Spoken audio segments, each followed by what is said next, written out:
Hola. Hola, hola. Lady Gaga silenciada. Som-hi, doncs. Molt bona tarda. Buenas tardes. Good evening, everybody. És un plaer donar la benvinguda a estudiants, antics alumnes, coordinadors acadèmics, professors, fundadores, personal de la Salle Universitat Ramon Llull, en una ocasió com la que ens aplega avui. Seguimos celebrando el 20 aniversario del Máster Universitario en Project Management o Dirección de Proyectos. Y este es el segundo evento que realizamos en el marco de esta efemérides tan especial. Especial que se inauguró el pasado 14 de noviembre. Muchos de vosotros estuvisteis aquí para presenciarlo. También es especial porque sumamos ya más de 4.000 antiguos alumnos que son nuestros principales valedores y el reconocimiento académico de nuestros programas en los principales rankings de este ámbito también nos avalan. Programas que reúnen a más de 300 alumnos todos los años en sus distintas modalidades. El Master in Project Management Full Time, el Part-Time, entre semana, fin de semana, online, in English, Master in Project Management, y distribuidas entre másters, posgrados, programas especializados o de especialización y programas ejecutivos. Este evento tiene lugar aquí y ahora, es decir, en el campus de La Salle Barcelona Universitat Ramon Llull, pero también tiene lugar en streaming. Por eso quiero saludar desde aquí a todos nuestros, nuevamente digo, alumnos, exalumnos, profesores y audiencia en general que nos acompañan desde más de 25 países distintos, entre ellos algunos que reúnen o apleguen, diríem en català, a molts exalumnes, a molts antics alumnes de Project Management de La Salle, que han estudiat amb nosaltres al llarg d'aquests 20 anys. Por ejemplo, a los alumnos de Argentina, de Brasil, de Colombia, de Chile, de Ecuador, de Italia, de México, de Perú, de Turquía, de Estados Unidos o de la República Dominicana, por citar aquellos países en los que tenemos más exalumnos de este área. También quiero trasladar un saludo muy especial a nuestro equipo docente del MUDP, del Máster Universitario en Dirección de Proyectos, que está aquí en la primera fila o en la segunda o en la tercera, para después poder compartir con todos los asistentes el tercer acto del evento de hoy, que es el Networking Cocktail que tendrá lugar justo a la salida del auditorio. Porque el programa de hoy es un programa en 3 actos, como una obra de teatro clásica. Y sin más dilación, quisiera dar paso al primero de estos actos, que es la mesa redonda de expertos en dirección de proyectos de innovación de La Salle Campus Barcelona.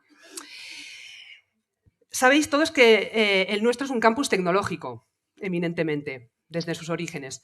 Pero más allá de la tecnología, transformar la cultura empresarial, focalizar la estrategia y poner al consumidor en el epicentro de las decisiones de nuestros managers, de nuestros directivos, pues siguen siendo los grandes retos de las empresas españolas, como mínimo, para lograr que la innovación se integre en el ADN de sus organizaciones y de sus equipos.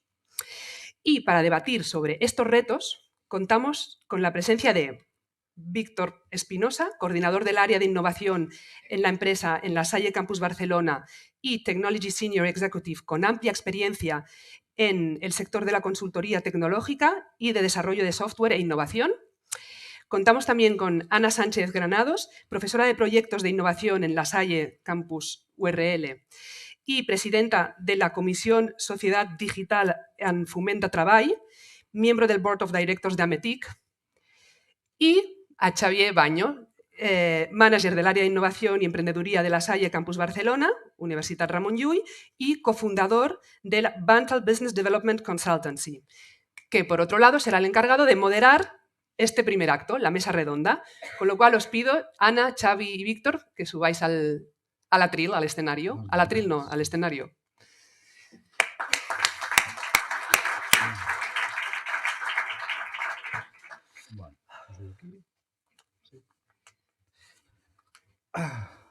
Muy bien. ¿Se ve bien? ¿Sí? Bueno, pues vamos a iniciar este debate sobre la naturaleza de los proyectos de innovación. Yo quisiera empezar con una visión de cuál es el contexto en el cual hoy las empresas tienen realidad, ¿no? Al final estamos en un contexto muy, muy cambiante, muy incierto, donde se reclama a las empresas agilidad, se reclama pues tener un poco lo que es desarrollar la innovación como una competencia corporativa clave dentro de las empresas, y la innovación pues ya es una realidad, ¿no? O debería ser una realidad en muchos casos.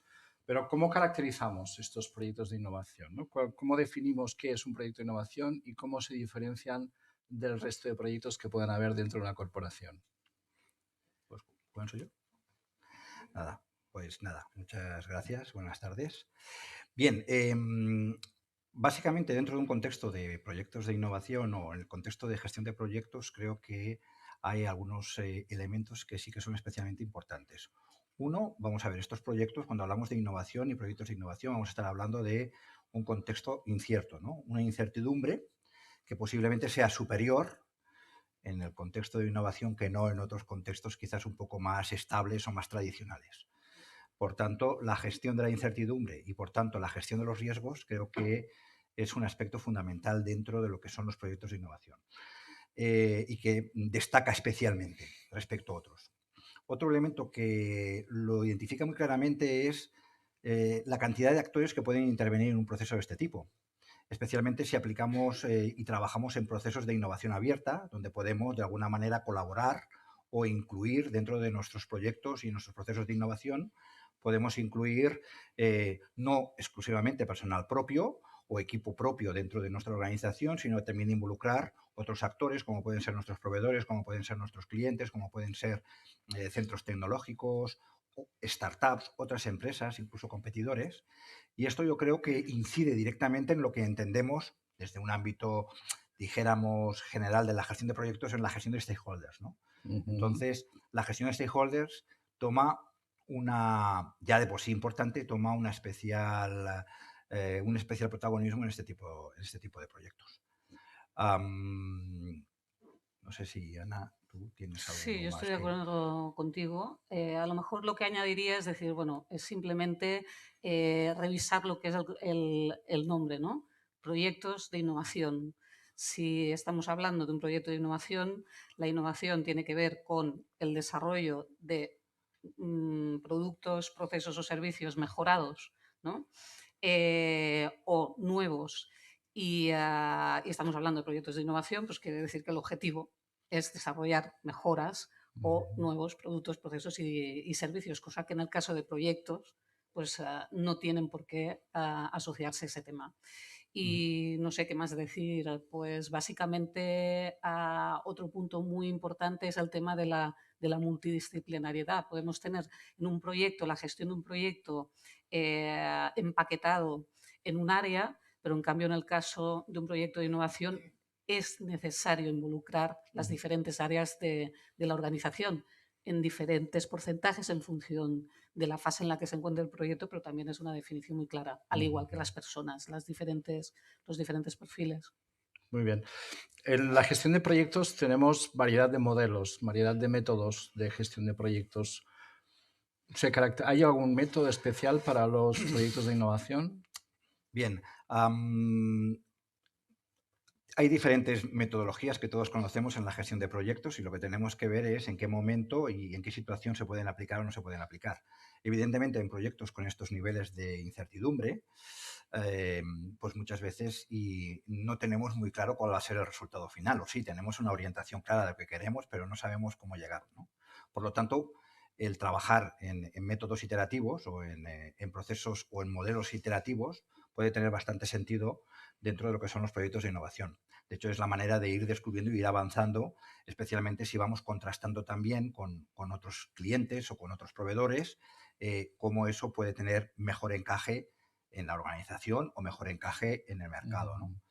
Eso no quiere decir que los proyectos estén dentro de una orientación. Evidentemente, en muchos casos puede ser una orientación secuencial, evidentemente, una serie de fases, donde en momentos determinados podéis aplicar método agile y iteración para conseguir resultados más rápidos que puedan aportar valor más rápido al cliente o al destinatario para el cual se realiza el proyecto. Por lo tanto, el concepto híbrido puede tener también mucho sentido especialmente en este tipo de proyectos. Muy bien. Ana, desde el punto de vista del liderazgo del proyecto, ¿cómo se caracterizaría el liderazgo de un equipo, de un proyecto de innovación? Bien. Hablando más bien de los perfiles, ¿no? De qué perfil debería tener el líder, la persona que lidera un equipo.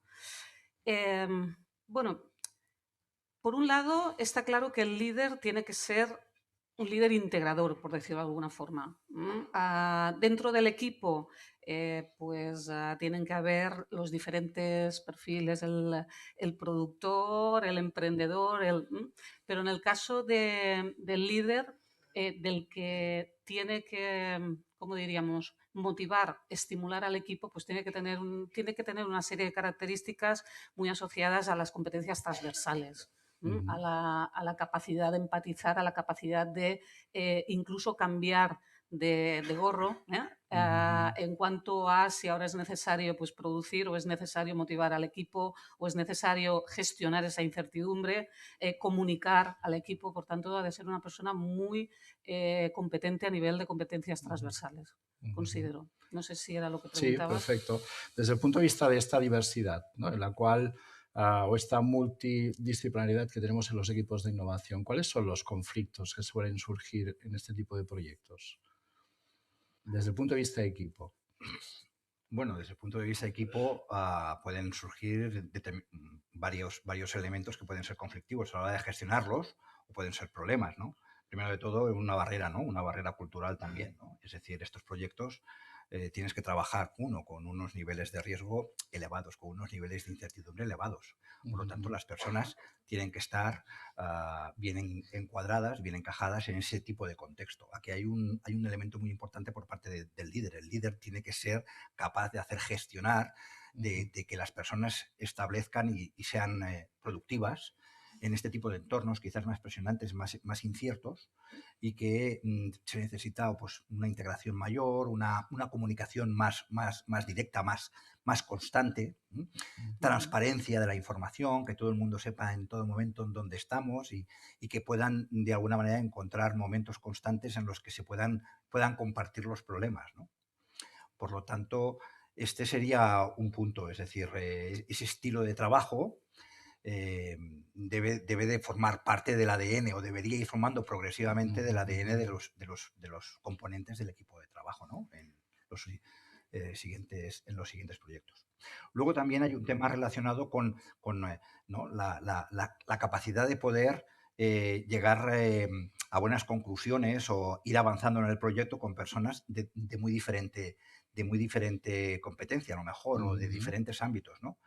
Eso por una parte es bueno, pero por otra parte es muy bueno, ¿no?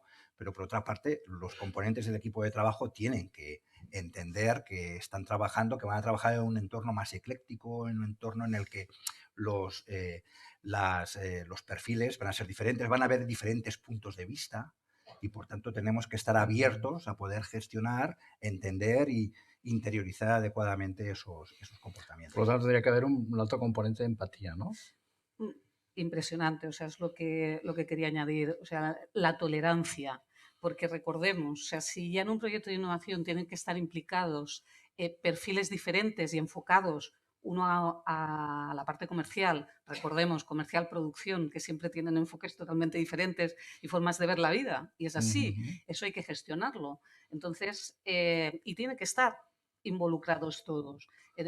Ahí tenemos un hándicap, el líder tiene un hándicap y las personas también tienen que tener ese toque de tolerancia, de capacidad de escucha, que es muy importante, de ponerse en el sombrero del otro y por supuesto, de aceptar y tolerar otras posiciones para que luego las opiniones de todos los integrantes den lugar a un resultado más valioso, ¿no? Que es lo que se busca. Sí, yo considero que evidentemente la labor de la persona que Es lidere, del básico. project manager en este sentido, tiene que ser una labor en la que permita ese espacio donde se puedan compartir todos los diferentes puntos de vista o formas de entender las cosas y conseguir alinear los resultados, ¿no? o las conclusiones a los objetivos a los objetivos del proyecto. Yo, sí, hablando de project manager, del líder, a mí me gustaría alguna de las características, ¿no?, que me gustaría añadir, aparte de que debe de ser un líder facilitador, es decir, que tiene que facilitar el trabajo de los equipos tienen que tener unos niveles de autonomía y de poder y de proactividad e iniciativa importante. A mí me gusta hablar de que debe de ser un seductor. Es decir, el project manager, ¿no?, o el líder del proyecto debe de seducir al equipo, ¿no? Porque estos proyectos normalmente son proyectos complejos, son proyectos en los que, lo que comentábamos, ¿no?, la incertidumbre muchas veces te pone en situaciones complicadas de solventar, ¿no?, de convivir con ellas, ¿no? Y por tanto tiene que haber un espíritu persuasivo, un espíritu seductor, ¿no?, en el que se involucra de una manera muy, muy, muy constante, muy dinámica a todos los componentes del equipo de trabajo. Por lo tanto, hablamos de un perfil con un alto nivel de empatía, con resiliencia, con grandes habilidades de comunicación, de generar influencia dentro de lo que es el equipo, de esta escucha activa, de esta saber escuchar, leer la situación y las dinámicas del equipo en cada momento, ¿no? ¿Hasta qué punto es importante también saber qué es lo que motiva a cada uno de los integrantes del proyecto? Es básico. ¿No? La gestión de personas. It's all about people.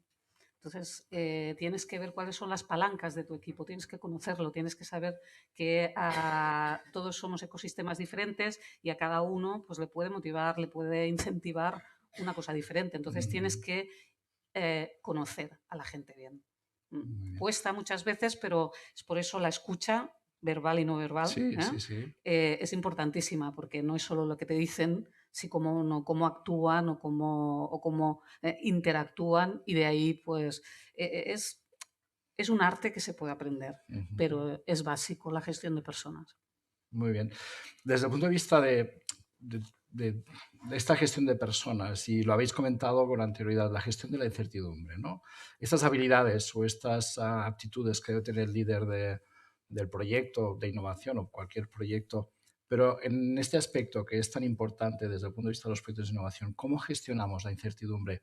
Ya no solo con el equipo, sino con todos aquellos stakeholders que comentabas tú antes, que a lo mejor están esperando unos resultados que no sabemos si realmente vamos a alcanzar, ¿no? Planificación, indicadores, seguimiento y control, y volvemos. Comunicación, comunicación, comunicación. Eso es lo que reduce ese estrés que genera la incertidumbre. Y con los stakeholders pues hay que ver también qué es lo que esperan y qué información hay que irles trasladando para reducir la incertidumbre. Los indicadores, sobre todo intermedios, recordemos que a nivel financiero siempre nos íbamos al que llamamos el de forense, ¿no? El ROI es cuando ya el animal está muerto, ¿no? Pues tienes que introducir pequeños indicadores y quick wins para poderlos trasladar y reducir esa presión que muchas veces sabes que sigue existiendo, pero que vas reduciendo. No sé qué. Sí, no, yo considero que en estos casos, y pensando en este tipo de proyectos, más allá de lo que puede ser la gestión de proyectos más o menos habituales, una involucración, cuando hablamos del engagement, ¿no?, del stakeholders engagement, ¿no?, en este caso yo creo que tiene que ser todavía, se ha de poner especial atención en eso, ¿no? Incidir más en esos puntos, buscar elementos de involucración, ¿no?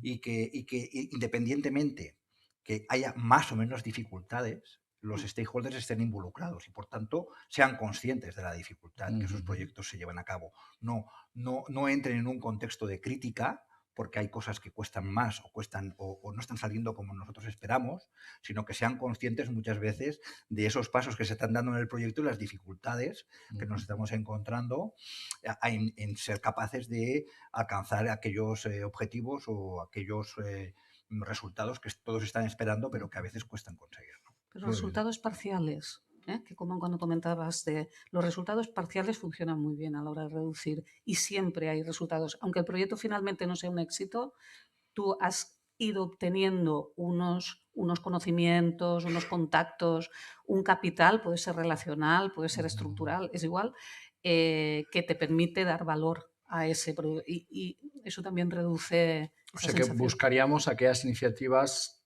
garantizadas o que al menos están orientadas a éxito, ¿no? De alguna manera buscar esos primeros pasos Totalmente. buscando el éxito para generar esta tranquilidad, ¿no? No, con esto que estamos ahora con esta conversación, de hecho lo que estamos poniendo de manifiesto es un poco esa implicación que exige, por ejemplo, un método agile, donde tú vas definiendo en base a unos periodos de tiempo más cortos y donde es necesaria la involucración de tu cliente, de tus stakeholders, de manera más continuada. Si no, no tiene sentido. Si tus stakeholders no van a tener ni tiempo ni dedicación para involucrarse en este proceso, pues quizás se deban plantear otro tipo de métodos, pero esto es fundamental, porque es como de alguna manera vas creciendo en lo que es el desarrollo del proyecto. Esta relación con los stakeholders podría ser una de las barreras a los proyectos de innovación, pero ¿qué otras barreras puede tener un proyecto de innovación? Yo es que pienso que no hay barreras, te las haces tú. Y para un buen proyecto de innovación siempre encuentras dinero, aunque digas, no, es que no hay dinero, siempre hay dinero. Aunque esté todo el pescado vendido, si tienes una buena idea, un buen proyecto, siempre encuentras dinero. Yo sigo en la misma línea. Las barreras que no puedes saltarte tienen que ver con las capacidades de las personas, con las personas. Entonces, si no has conseguido estimular a la gente, si tu equipo está poco cohesionado, esto sí que es muy complicado. El resto, hombre, claro, puedes proponer algún tema que tengas una barrera tecnológica, que no puedas saltar ese reto, pero también hay formas de colaboración con otras organizaciones para poder intentar solucionarlo, ¿no? Con los stakeholders. Yo soy muy amante de crear mapas de grupos de interés y de grupos de alianzas estratégicas para solventar eso. Entonces, yo no creo que existan esas grandes barreras fuera de las propias personas. No sé si estáis de acuerdo el resto, pero... Sí, yo creo que sí, que al final, evidentemente que pueden haber complejidades y barreras de otro tipo, ¿no? Pero al final nos vamos a enfrentar con una organización a diferentes niveles, tanto de lo que es el nivel directivo de la organización y los niveles intermedios y todos los niveles de ella, como y de la resistencia y barreras que puedan surgir en ese contexto, ¿no? Las empresas tienen sus propios intereses, tienen sus grupos de interés, tienen su miedo al cambio, tienen su miedo muchas veces a perder su cuota de poder en función de la posición y lo que se está realizando, lo que está realizando cada grupo, cada persona. Y esto, de alguna manera, puede poner trabas claras a lo que es el desarrollo de un proyecto de innovación. Por eso muchas veces algunas empresas lo que deciden es crear grupos muy autónomos, que se mezclan a veces muy poco, se mezclan poco con lo que es el core interno de la organización, se saltan determinados ámbitos más burocráticos y, por tanto, esto da agilidad a poder desarrollar determinados procesos de una manera más libre, más abierta, sin tener que interactuar constantemente con los mecanismos ya establecidos por parte de la organización, ¿no? Entonces se pueden abrir grupos o iniciativas que tengan una autonomía bastante clara con respecto al resto. Evidentemente, si la cultura es una cultura que esto lo tiene claro, lo absorbe, lo tiene asumido en su ADN, pues evidentemente entonces no hay ningún tipo de problema, ¿no? Y si permites, Xavi, Sí. dentro de esas barreras, porque lo importante, esas posibles barreras es identificarlas y buscar el plan para derribarlas, sí que es cierto que como herramienta todos los sistemas de análisis, tanto interno como externo, el típico DAFO, cada proyecto tiene que tener su DAFO. Su evaluación de amenazas, oportunidades. Entonces, ahí ya las identificas y ya buscas el plan B. Claro, si te aparece una nueva ley asociada a la tecnología que estás gestionando, bueno, te lo pondrá difícil, pero a lo mejor buscas la forma de saldarlo, ¿no? Pero es clásico. Bueno, recuerdo una vez, ¿no? Tuvimos una experiencia con un director general, al cual le planteamos un brainstorming y nos dijo, Sí, pero rapidito y sin gilipolleces, ¿no? Con lo cual, bueno, pues ahí tenemos quizá una de las primeras barreras, ¿no? El role modeling del equipo directivo y el liderazgo específico del equipo directivo. Sí, sí. Perfecto. Ahora las empresas que ya están innovando, están creando su cartera de proyectos de innovación, hacemos participar al talento interno, estimulamos este intraemprendimiento en las empresas y nos surgen múltiples proyectos de innovación, ¿no? Múltiples retos a los que hay que hacer frente. ¿Cómo seleccionamos y priorizamos aquellos proyectos de innovación que tenemos encima de la mesa? Bueno, yo creo que estaríamos dentro de lo que sería, evidentemente, hay que procurar un proceso que identifique estas iniciativas, estas ideas, las ordene, se puedan hacer evaluaciones previas sobre ellas y a partir de aquí tomar decisiones. Esas decisiones van a pasar por un proceso de evaluación y de decisión, de aprobación, ¿no? Y por tanto, pues vamos a tener que ver estas iniciativas, qué valor de negocio o qué valor nos está proponiendo cada una de ellas. Tenemos que ver a qué riesgos nos vamos a enfrentar, porque evidentemente tendremos que buscar un equilibrio de riesgo y valor y evidentemente qué costes nos va a suponer, es decir, que al final qué retorno y qué rentabilidad le podemos obtener, ¿no? Qué elementos de viabilidad podemos tener con el proyecto. Y a partir de ahí, a partir de ese análisis, pues tener un proceso, yo diría que muy sincero, ¿no? Dentro de la organización para poder decidir qué iniciativas de este tipo se alinean más a dónde quiero yo estar en los próximos años, que no deben ser muchos, porque hoy en día las estrategias pues, no son a muy largo plazo, tienen que ser a un plazo bastante cercano, pero tiene que haber una visión, tiene que haber una dirección. Y estos proyectos deberían alinearse todo lo posible para ayudar a la empresa a conseguir posicionarla o a conseguir evolucionarla al punto en donde como empresa queremos estar en los próximos 3 años, por decirlo de alguna manera. Otra cosa que puede suceder es que la identificación de alguna de estas oportunidades haga replantear a la empresa un cambio de estrategia. Es decir, que realmente pongamos encima de la mesa una oportunidad que nos permita o diversificar o trabajar en una línea diferente en la que habitualmente estamos trabajando y eso provoque un replanteamiento, ¿no? de parte de las estrategias, ¿no? Pero yo creo que tiene que alinearse a esa visión de la empresa y luego trabajar estos elementos, ¿no? De negocio, de riesgo y de valor, ¿no? que vamos a aportar a nuestros clientes, ¿no? Sí, yo si me permites, cogiendo en línea con lo que comenta Víctor, cuando desarrollamos sistemas de evaluación de ideas, recordemos, el proyecto es la parte de después, ¿no? Primero tienes una serie de oportunidades que tienes que evaluar, que has identificado y tienes que evaluar. Primero, alineación con estrategia de negocio. Si no, puede pasar esto que digas, ostras, es que se nos ha ocurrido algo, vamos a montar un spin-off y explotarlo o vamos a hacerlo internamente, pero en principio está alineado con la estrategia de negocio. Segundo punto, tenemos una política de innovación y si no la tenemos, deberíamos tenerla, ¿vale? ¿Qué hemos priorizado para este año? Patentabilidad, porque a lo mejor nos interesa, queremos vender acciones y nos interesa tener activo, ¿no? Entonces ponemos ahí una serie de criterios, ¿vale? Como tema de viabilidad técnica y económica, claramente, hay mercado, si no, la tecnología es madura, si no, por tanto es viable. Lo que decíamos, la capacidad de proteger, temas asociados a budget. Este me cuesta más que el otro, tiene más riesgo que el otro. Esto es innovación disruptiva y tenemos ya que incluir en nuestra cartera proyectos de innovación disruptiva. Ahí se empieza a hacer un checklist que tú ponderas. Pues este año vamos a ponderar más pues que tengamos de lugar a propiedad industrial. O este año vamos a ponderar más porque tenemos más budget, vamos a ponderar menos que cueste más barato. Entonces ahí tienes una ponderación y pones un límite. Pues este pasa, este no pasa. Y ahí vas consiguiendo pues ese embudo que todos veis, pues vas consiguiendo reducir al máximo hasta los 3 proyectos que puedes tirar adelante, 2, los otros los dejas en la nevera Bueno, es necesario montar un sistema de evaluación para decidir rápido. Muy bien.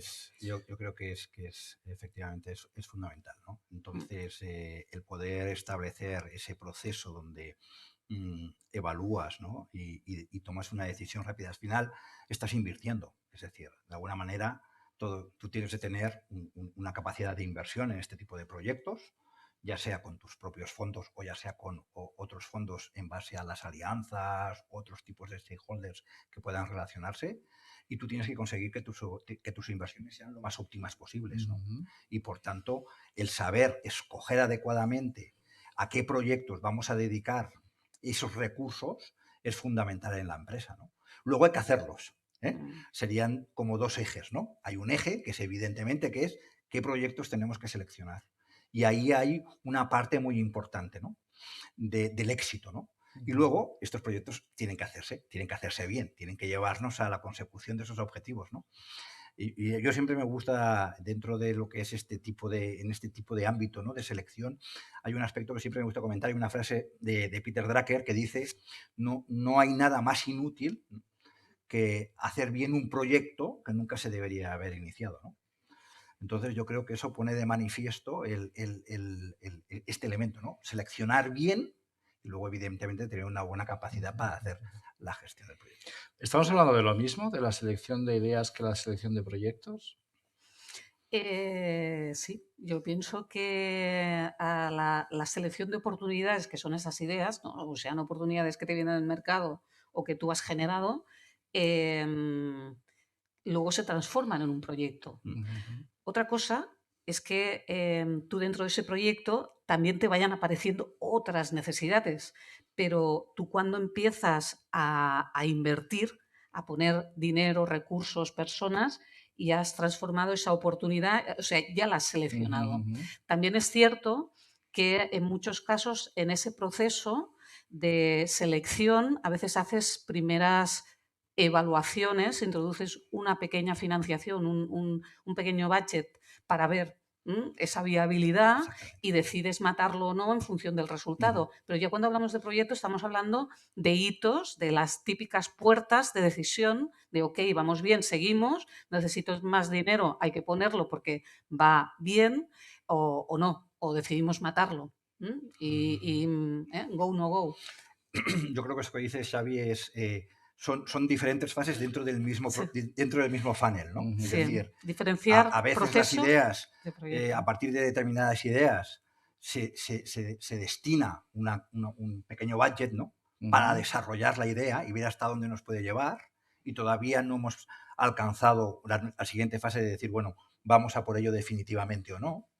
En otras, pues quizás con un proceso de investigación más rápido, ¿no? De búsqueda, benchmarking, etcétera, puedes llegar a conclusiones sin tener que invertir tanto para poder presentar un planteamiento de lanzar un proyecto, ¿no? O sea, pero al final forman parte, ¿no? de ese funnel en el que vas descubriendo, vas trabajando las ideas, y sobre esas ideas acabas tomando una decisión de cuáles se convierten en proyecto y cuáles no. Pero es muy buena puntualización porque en muchos casos se confunde lo que es el proceso de innovación, se confunde con la innovación, que es el final y que decide el mercado. Si realmente has innovado o lo que has hecho ha sido perder el tiempo, entre comillas, y el proyecto de innovación. O sea, el proceso es una cosa, son todas las actividades y entre esas actividades Hay proyectos. está la cartera de proyectos. Muy bien. Yo observo mi contexto, mi mercado, identifico una oportunidad, tengo una idea y te digo, Víctor, quiero desarrollar esta idea y quiero ser yo el director de proyecto. ¿Qué me dices? Adelante, preséntamela. Véndemela. Adelante, ahora me la tienes, evidentemente. Este también es un tema importante, ¿no? Ya no se trata de saber cómo llevar a cabo el proyecto, sino también saber cómo lo vendes. Porque al final, un proyecto o una idea que se va a convertir en un proyecto va a necesitar de unos recursos. Va a tener que aportar, es decir, al final, lamentablemente, y por lo menos es mi opinión, ¿no? No sé si decir lamentablemente, yo creo que tampoco, también es exagerado, ¿no? Porque lógicamente las direcciones tienen una componente económica y financiera muy importante y muchas veces pues tienes que convencerles normalmente tienes que hacer más esfuerzos de los que tú crees que deberías hacer para Mm. convencerles. Ujú. Cuando a veces para ti las cosas son tan evidentes, a tu dirección general no lo ven tan claro, ¿no? Entonces, sí que creo que Suele ocurrir. es importante dotar de tu proyecto de los argumentos y entender bien qué argumentos desde la dirección general van a entender mejor, ¿no? Ujú. Entre ellos, especialmente, hay un contexto económico, hay un retorno económico, que es el que evidentemente va a tener mucha importancia, ¿no? Bueno, hablando de este contexto económico, ¿no? ¿Cómo gestionamos la paciencia financiera, ¿no? Pues, normalmente, bueno, ya nos cuesta que nos otorguen financiación para desarrollar un proyecto de innovación, pero ese esfuerzo que tienes para conseguir la financiación se vuelve inversamente proporcional a la necesidad de obtener los resultados o te exigen los resultados a una velocidad mucho mayor, ¿no? ¿Cómo gestionamos con el equipo directivo esa impaciencia o paciencia financiera? Bueno, aquí tienes que ser un buen vendedor y un buen pedagogo, ¿vale? Y si no hay experiencia de la organización y por tanto no van a entender cuál es el ciclo de vida de desarrollo de un proyecto de innovación, pues primero tienes que explicárselo. Ujú. Y por supuesto, intentar buscar esa, esos indicadores que los tranquilizan. Ujú. Entonces, si tú presentas un plan y vas bajo el plan, o si no, o si te has desviado, porque lógicamente en un proyecto de innovación, a más disruptivo sea, más posibilidades de cambio hay en ese proyecto y sobre todo económicos, lo que tienes que mirar es de aportar suficiente información para que vean Ujú. que lo tienes bajo control. Y en cualquier caso, tú como líder vas a querer mantener vivo tu hijo, saber demostrar que también eres capaz de tomar decisiones cuando ves que posiblemente eso tenga ya demasiado riesgo y las inversiones se puedan perder. Ujú. O sea, que Hay seguimos haciendo ese ejercicio de empatía, pero ahora totalmente. con nuestro equipo directivo, Involucrarlo ¿no? en el desarrollo. Tienes que involucrar al financiero también. Tienen Ujú. que estar todas las áreas y sobre todo el que maneja el dinero. Yo, yo creo que las empresas tienen que conocer un poco sus límites, ¿eh? Porque evidentemente puede haber un punto en el que tienes que tomar una decisión, seguir Ujú. invirtiendo o decir que hasta aquí hemos llegado, ¿no? Ujú. Entonces, a veces, sobre todo en las clases, ¿no? Los alumnos te preguntan, bueno, ¿y esto qué método existe para saber esto? Yo les digo, pues no sé si existe un método muy definido, no hay una varita mágica, ¿no? Muchas veces tú tienes que conocer tus límites y aquí puede servir el ejemplo, ¿no? El ejemplo por ejemplo, el ejemplo de Apple, ¿no? Y del señor Jobs en su primera etapa, ¿no? Que cuando hizo todo el desarrollo del producto de lo que era el Mac y lo lanzaron al mercado, las expectativas de venta o los resultados de venta estuvieron muy por debajo de lo que fueron las ventas reales, ¿no? Y por tanto, él pues fue a su dirección y les exigió, les pidió pues seguir invirtiendo para mejorar determinados aspectos y conseguir que esto al final despegara, ¿no?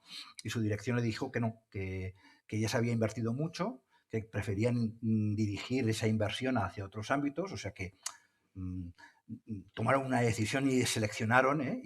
Y entonces pues hubo ese conflicto y acabó marchando, ¿no? ¿Qué hubiera pasado en ese momento? ¿Qué hubiera pasado si Apple en ese momento le hubiera dado más recursos a Jobs para poder continuar con el Mac? No se sabe, ¿no? Evidentemente tienes que saber tus límites y saber, a veces no puedes arrastrar toda la rentabilidad o toda tu empresa por una iniciativa, aunque evidentemente muchas veces muchas de estas iniciativas acaban teniendo éxito gracias a la persistencia y al riesgo que has acabado asumiendo, ¿no? Hay que saber bien el punto y a veces es difícil encontrarlo. Pero están estas máximas, ¿no? De falla pronto y aprende rápido y este tipo de... Muy basado también en todo lo que es la parte de gestión ágil de proyectos y demás. Bueno, hay una fase, un proceso, digamos, dentro de lo que es la parte de la gestión de proyectos que siempre está presente y debe estar presente, sobre todo desde la propia conceptualización del proyecto, que es la gestión de riesgos, ¿no? Ujú. ¿Cómo abordamos la gestión de riesgos en un proyecto de innovación? Porque podríamos decir que los tenemos todos. Bueno, pues con mucha dedicación, ¿no? Sí. Con mucha dedicación, no olvidándote, es decir, yo creo que es algo que, no sé, desde este punto de vista yo creo que se debe de incidir de forma constante. Los riesgos, no podemos dejar pasar ninguno de los riesgos en ese sentido y tenemos que estar constantemente preguntándonos si esos riesgos que en su día o que hace determinado tiempo nos planteamos siguen existiendo y cuáles son los nuevos, ¿no? Entonces tenemos que estar preparados a revisitar y repreguntar de forma constante en qué estado están los riesgos con los que vamos a trabajar. No podemos dejarlos aparte y olvidarnos de ellos, ¿no? Tenemos que estar ahí constantemente, ¿no? Bueno, y luego, pues evidentemente, tener una capacidad de poder asumir o poder resolver determinados riesgos que muchas veces no los has identificado al principio. O sea, dentro de lo que es una gestión de proyectos, lo que se intenta es que tú hagas un buen análisis de riesgos al inicio para que luego tengas las respuestas preparadas para poder anticiparte y poder aplicarlas en el momento que se den, ¿no? Pero en los proyectos de innovación muchas veces esos riesgos son absolutamente, te puedes encontrar o tienes más posibilidades de encontrarte riesgos que con los que no, a lo mejor no contabas, ¿no? Y entonces tienes... Ay, perdona. No, por favor. No, que lo que comentaba es que realmente es identificar el máximo que puedas, claramente sin que te paralice, porque podrías estar todo el día evaluando riesgos, ¿vale? Identificar, definir un plan de contingencia y como mínimo la mayoría seguro que los tienes identificados. ¿Qué ocurren? Pues ya tiras de tu plan. ¿Que no ocurren? Pues feliz. Y por supuesto, como comentabas antes, también en cuanto a riesgos es muy importante el estar continuamente con la antena y obteniendo información del exterior o el interior, en cualquier caso. O sea, todo el tema de inteligencia competitiva es básico, ¿no? Lo siguiente, ¿no? Evaluación de lo que se está haciendo a nivel de competencia, de lo que están haciendo los científicos para ver si va a aparecer una tecnología que nos va mientras nosotros estamos desarrollando una tecnología que ya haya aparecido otra que nos vaya. Todo eso es inteligencia competitiva y de eso hay mucha biografía. No, tú Ana, has sacado la palabra contingencias, ¿no? Que es tan habitual en los proyectos, ¿no? Y que evidentemente parece que, ostras, pues evidentemente hay que trabajar, tienes que planear toda tu estrategia pensando en que vas a tener tus colchones, vas a tener tus posibilidades, ¿no? Si esto lo proyectamos a las iniciativas más de emprendimiento que todos conocemos, más allá de lo que es la innovación clara dentro de la empresa, muchas veces invertimos, o sea, han habido problemas porque has acabado invirtiendo todo en la fase de desarrollo del producto, pero después estos productos tienen que tener un recorrido en el mercado, ¿no? Y este recorrido en el mercado se tiene que sufragar de alguna manera. Y si tú no has previsto eso y no tienes capacidad de inversión o de recuperar determinadas inyecciones financieras, pues te vas a quedar con el producto muy bonito, con el lacito si quieres, ahí puesto, pero no puedes hacer nada más porque nadie lo quiere y además tú no tienes capacidad financiera. Por lo tanto, eso tiene que programarse de alguna manera y se tiene que planificar adecuadamente a lo largo del proyecto, no solo durante el proceso de desarrollo, sino en el proceso de lanzamiento del producto, diferentes iteraciones que van a haber, mantenimiento de ese equipo ya especializado en el producto para que siga recibiendo los inputs del mercado y sea capaz, a partir de esos inputs, conseguir lanzar las nuevas releases, ya sea porque es el roadmap que tú tenías definido inicialmente o porque el mercado te ha dado una respuesta diferente y tienes que cambiar. Muy bien. Dentro de lo que es el mundo de la innovación, hablamos siempre de la innovación abierta, ¿no? Siempre está presente el Open Innovation, esta colaboración con otros agentes de los cuales nos aportan conocimiento, experiencia y unimos sinergias. ¿Qué premisas, qué aspectos clave deberíamos tener en estas colaboraciones de innovación abierta desde el punto de vista de la gestión de nuestro proyecto? ¿Quieres comentar tú? Ana. A ver, yo soy una enamorada de la colaboración porque pienso que en común siempre los resultados son mucho mejores y aceleras ese proceso de innovación. Y sobre todo, pues reduces el time to market, te cuesta menos, etcétera. Pero tiene muchas ventajas la colaboración abierta y, por supuesto, también tiene desventajas. Y tienes que tener muy claro qué es lo que aporta cada parte. O sea, a nivel de innovación abierta, yo también os he de decir que para mí es una herramienta, no es un modelo. Henry, si me escucha, no está por aquí, ¿no? Se va a enfadar, pero dentro de tu proceso de innovación, todos tus proyectos no tienen por qué estar con filosofía de innovación abierta. O sea, puedes tener unos que sí, los que posiblemente tengan más riesgos o más incertidumbres, ¿vale? Pero otros no. Te interesa tenerlo en secreto industrial y que se quede dentro. O son los tienes tan controlados y las capacidades tan súper controladas que no necesitas. Pero sí que claramente, si tú detectas una falta de capacidades o un interés en llegar más rápido, etcétera, pues tienes que buscar que tu alianza cumpla con una serie de premisas. Primero, la confianza es básica, porque conocemos así de casos de organizaciones que se han juntado para tirar adelante un proyecto que tenían capacidades muy complementarias. Eso es uno de los puntos importantes, capacidades complementarias. Pero si hay desconfianza, nunca van a acabar de compartirlo todo. Entonces, por un lado, capacidades. Por otro, el tema cultural también es muy importante. Acordémonos de Sony Ericsson, ¿no? El tema cultural, la cultura americana no es lo mismo que la japonesa. Cuesta muchísimo de gestionar eso y tenemos que ser capaces o ser, como mínimo, darnos cuenta de que hay ese problema para poder estar al tanto. ¿Qué más cosas? Bueno, pues realmente identificar qué es lo que necesitas y qué es lo que te aporta la otra parte. Y luego hay un tema de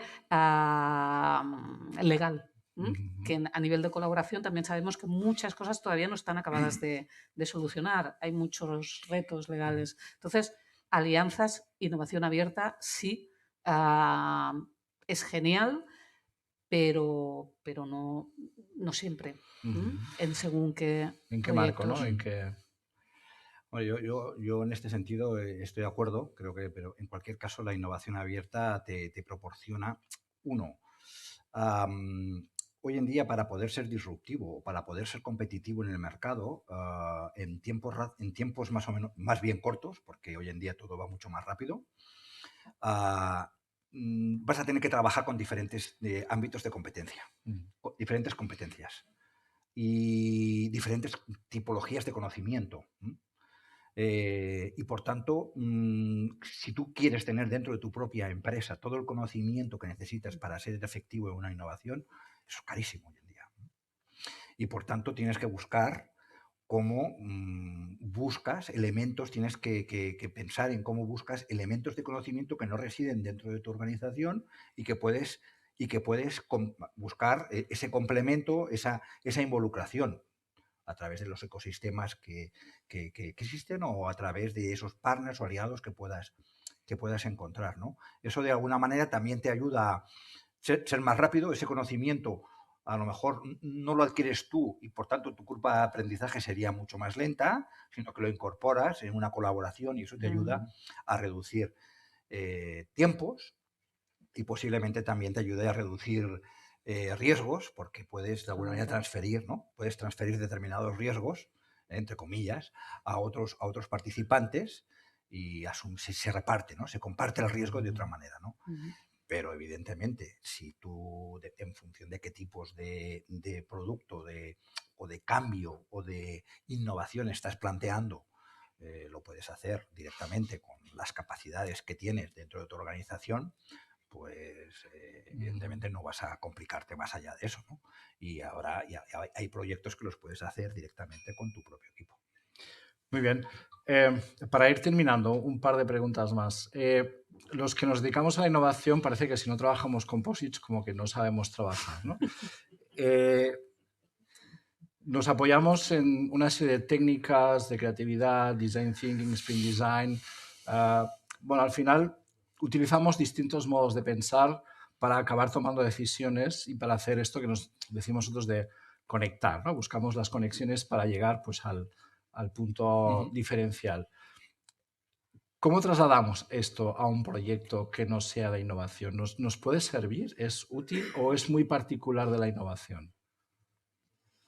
A ver, el tema es como hemos empezado, ¿no? Estamos haciendo el Sí, círculo. sí.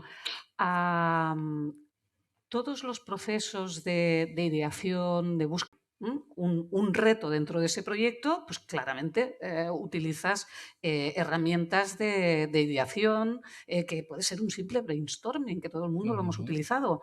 Ahora no es necesario meterte con design thinking, eh, pero si no lo tienes todo definido, no creo que sea necesario. No sé qué opinas, Víctor, No, pero ya hay herramientas de gestión de proyectos que está todo definido sin ningún riesgo.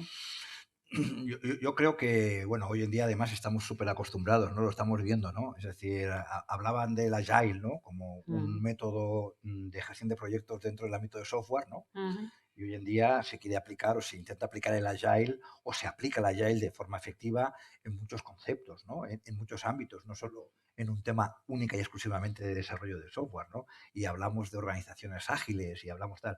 Hablábamos del Design Thinking como una herramienta que se aplicaba en, bueno, pues una herramienta bueno, una herramienta es más que una herramienta, es un proceso, es un modelo mm, que me permite generar producto, ¿no? Y hoy en día aplicamos el Design Thinking en muchas otras cosas, ¿no? Y además el Design Thinking se compone de muchas herramientas. Cada una de sus fases puedes utilizar Ujú. múltiples herramientas, ¿no? Múltiples técnicas.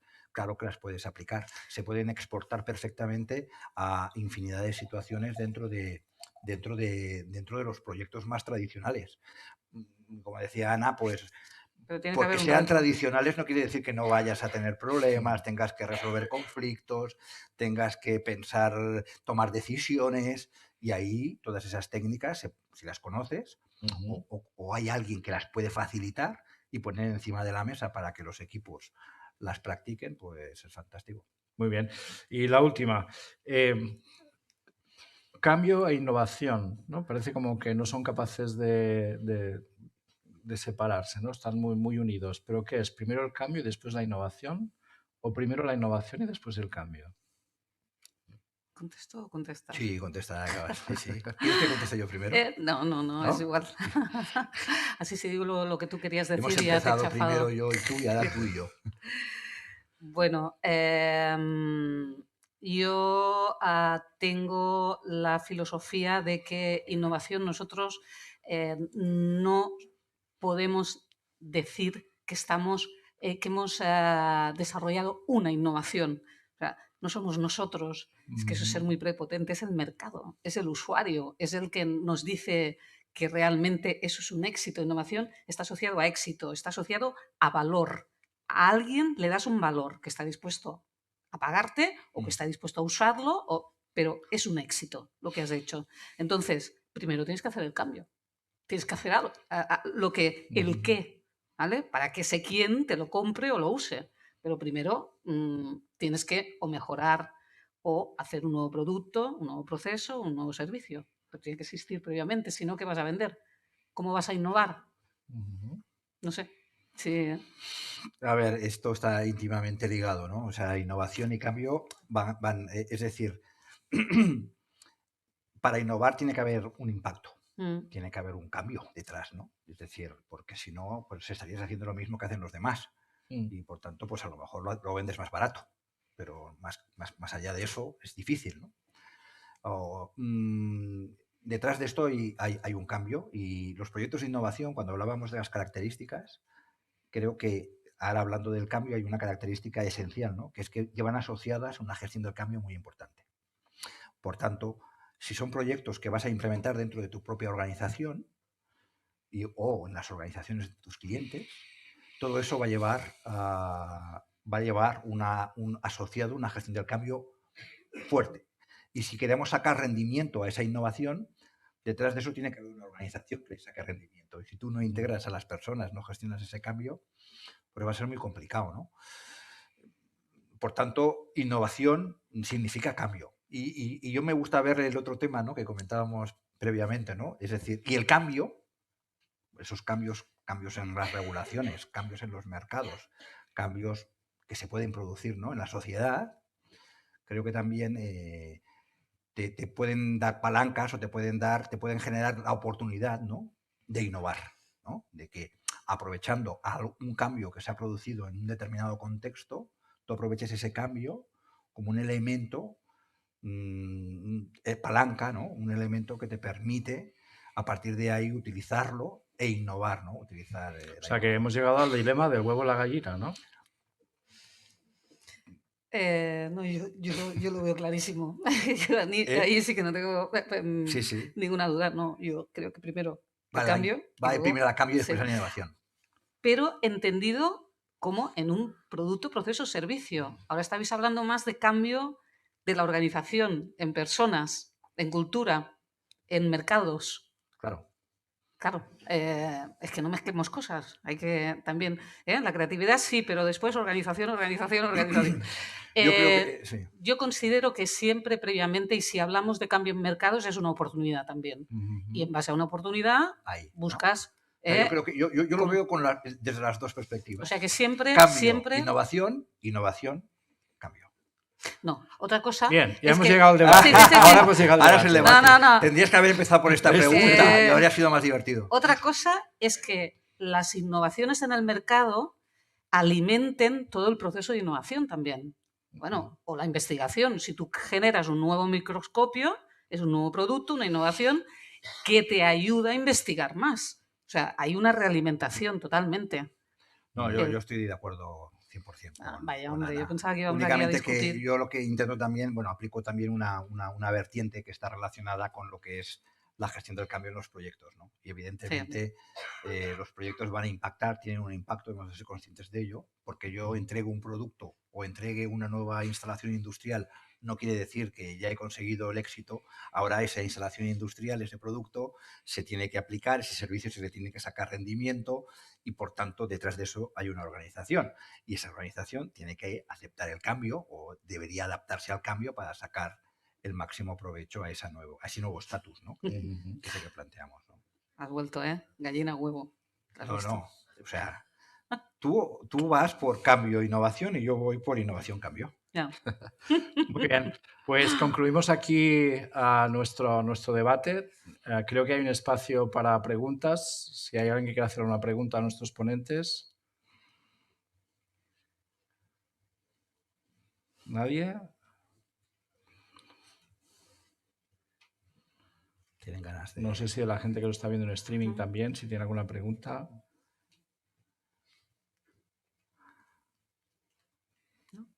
Bueno, parece que no. O alguna crítica, ¿no? Eso después. Muy bien, pues concluimos aquí nuestro debate. ¿Sí? Muchas gracias. Gracias.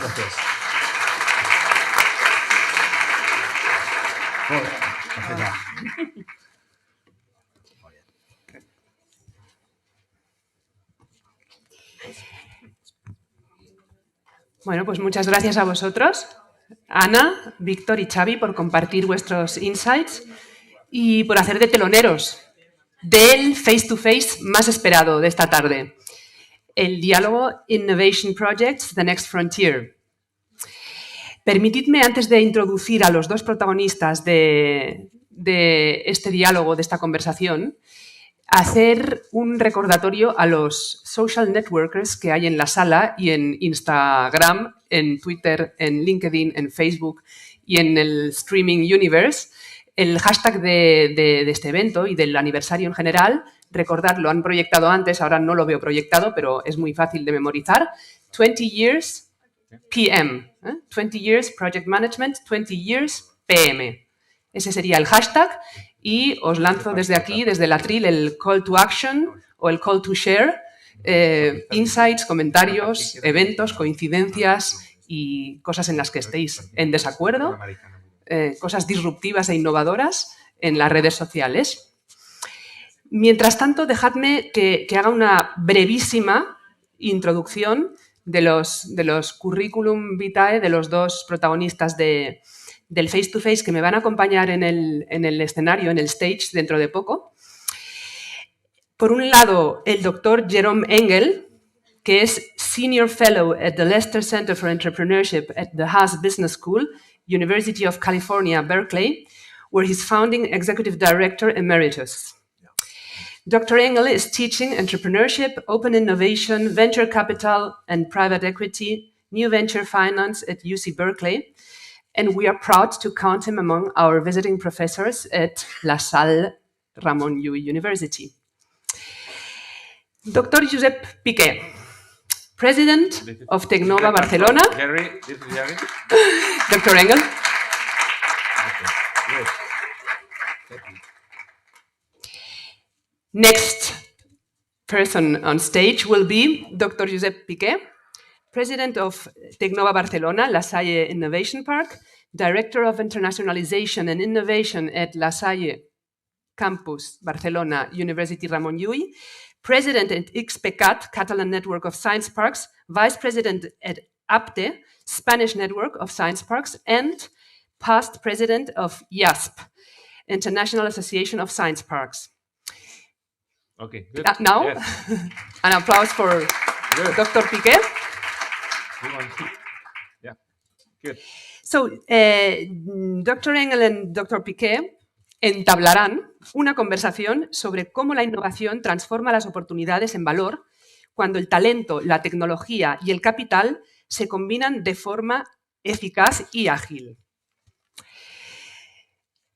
I'm going to introduce, to kick off our conversation, your conversation, because I will only be here to manage time. Okay, I only...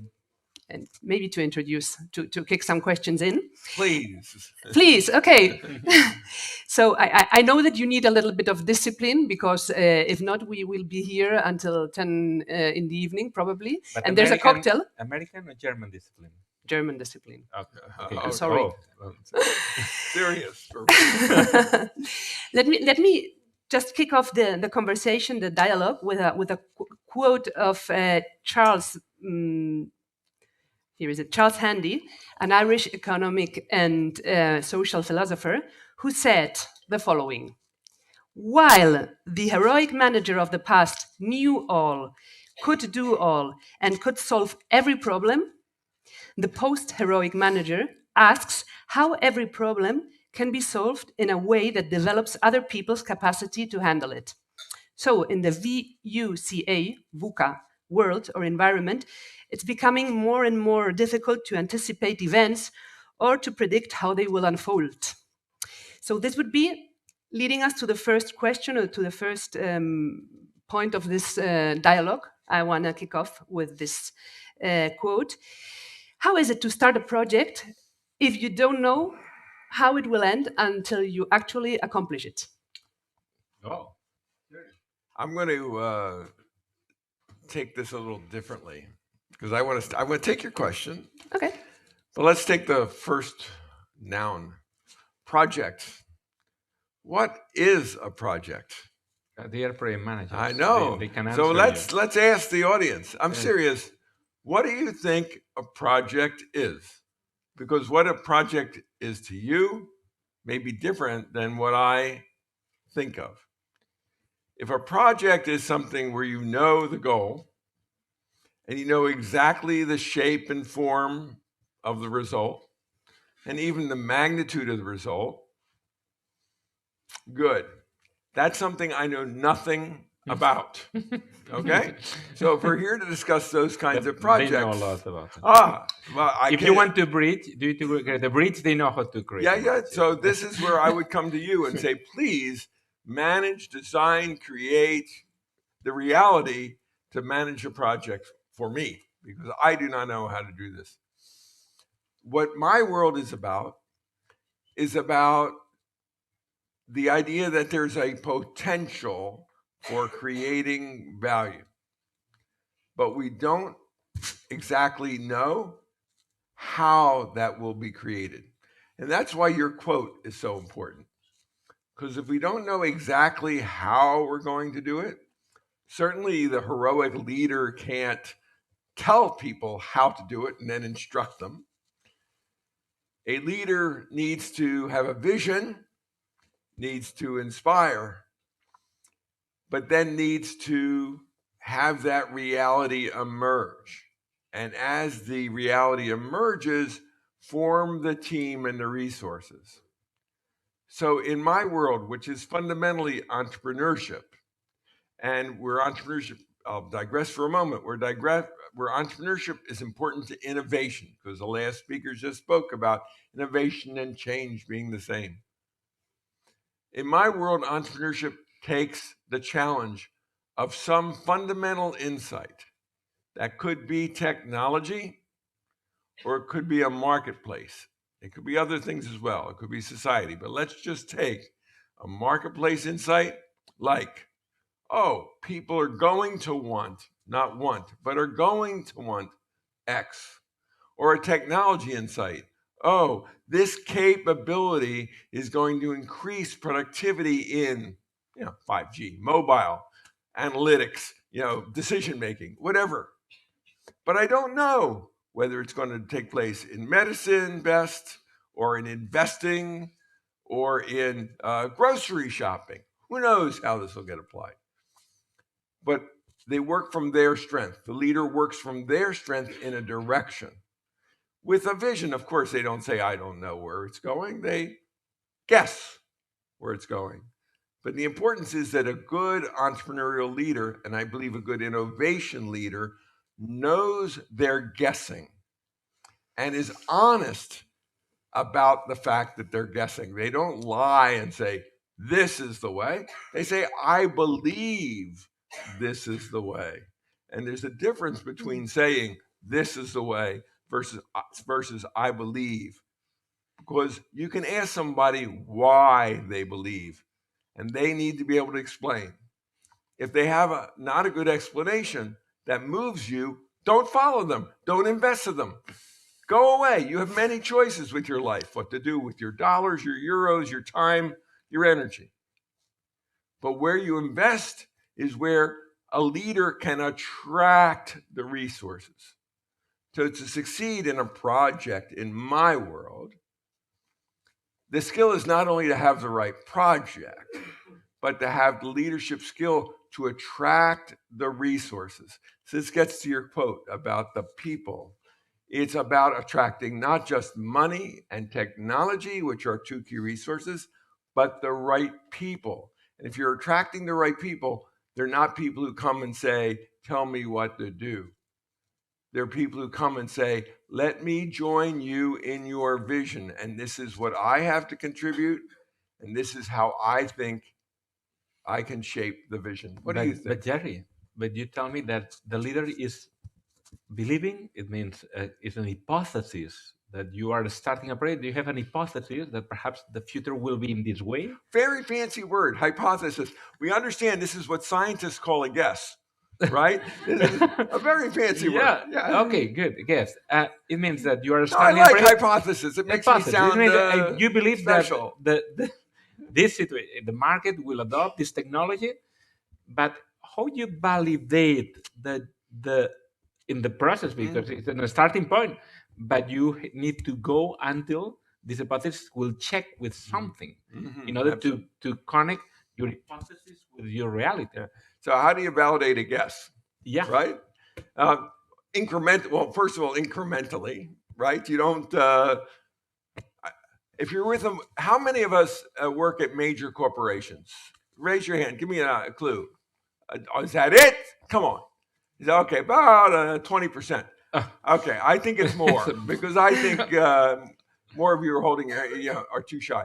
But my experience, the larger the corporation, the more certain you're supposed to be about a project, because the more levels of review, right? The more, if it's just you and me in a business, we say, well, we think and we go and we do. And if we're wrong, well, we change. But in a major corporation, you go to this committee, that goes to this committee, that goes to this committee, The president. that goes to the president, And the board. and they approve it. And once they approve it, if you're down here and it's going the wrong way, you go, oh no, we can't tell them because they gave us the money. And large corporations tend to be rigid, and they tend to allocate resources. They use a stage gate process, but nobody wants to disappoint the boss. So it tends to be a self-fulfilling prophecy that the project goes and goes and goes, even if it's going a little bit, the market's moved. Maybe everybody was right in 2020, but by the time 2024 comes, when you're done, the market's changed. So everybody was right in 2020, but you built something for 2020, and 2024 is different. So in a smaller organization, how do you validate a hypothesis? You can't afford to build something for 2024. You don't have the resources. So you have to have steps, stage gate process. But what is different about a stage gate process in an entrepreneurial venture than a stage gate process in a large company? The difference is that the entrepreneurial exercise knows they don't have all the information. They can't afford to gather enough information to have high certainty. So the very embedded process is a discovery process. Discovery? Discovery, hypothesis, right? So it means that you don't know at the beginning. You have to discover what you have want. To discover, so we do. I mean, you know the answer. Yeah, You're giving me the easy. You're the professor, but I mean, you're talking about design thinking. You're talking about customer discovery. These are the terms we use in business school about a process where you articulate the hypothesis, the guess. You state it as a guess. You say, what are my tests to validate or invalidate the hypothesis? And the hypothesis may be about your value proposition. What is the value your business brings? Or product or service. It may be about the customer segment. Who is the customer archetype? How large is the market? What is the cost of customer acquisition? What is the cost of delivery of the service, etc.? Everything's a hypothesis. And you take the most dangerous, the most uncertain hypothesis first. In large corporations, and I've worked with too many, what do you do when you set up a new project? Oh, you buy a new computer. In other words, you do the easiest things first. Yeah, you allocate office space, you put up the dividers, you give people name tags, they get business cards. They do all the things that make it look like it's a real thing. And then incrementally they build out and they leave some of the hardest projects for last or the hardest decisions. Because nobody wants to say, oh, 2 months in, this is a bad idea, right? At least give me some time. But in a startup or an early stage business, if it's a bad idea, you need to kill it fast because you need to save a little money to decide to try the next idea. So small experiments on the biggest, most dangerous assumption. But it means, listening to you, that it seems that the big corporations are not ready for managing unpredictable processes. They can't. They can. They can't. But we have 20% of the audience that no. They should switch to a small startup and start over. Look, big corporations. Look, I drive a BMW, German car. Why? Because it has the best headlights in the world. Okay, but they did not create the Tesla. BMW, yes, they have an electric vehicle now, a little go-kart that you can drive around, and it'll be as good as a Tesla in 5 years, right? But what was their step? They were busy. I know because of some of our friends in Germany that we work with, that they were busy designing the best headlights. When somewhere in a research lab, yes, they were doing electrical vehicles, and they probably know more. I'm certain they know more about how to build a good electrical vehicle than Tesla. But they could not risk, because of their customer base, running the big experiment of putting out a high-performance, expensive car for their market, right? The Tesla, when it came out, well, forget even the first product, but it came out priced at a niche market. The S and the X priced right at the BMW market, right at the heart of it. Could BMW bring out a product that disrupts their own core customer? No, they bring out a golf cart. We all know this little car, right? It's very nice. It's wonderful. It's beautiful.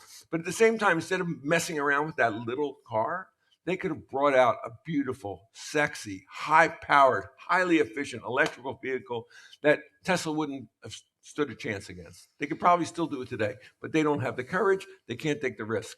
Oh, am I being outspoken? I'm sorry. So here's I'll make more. I'm sorry. I need to make one more point, okay. And I'm doing a horrible thing here by speaking over you. I apologize. Yeah. But just to understand, major corporations are the very, very best at incremental innovation.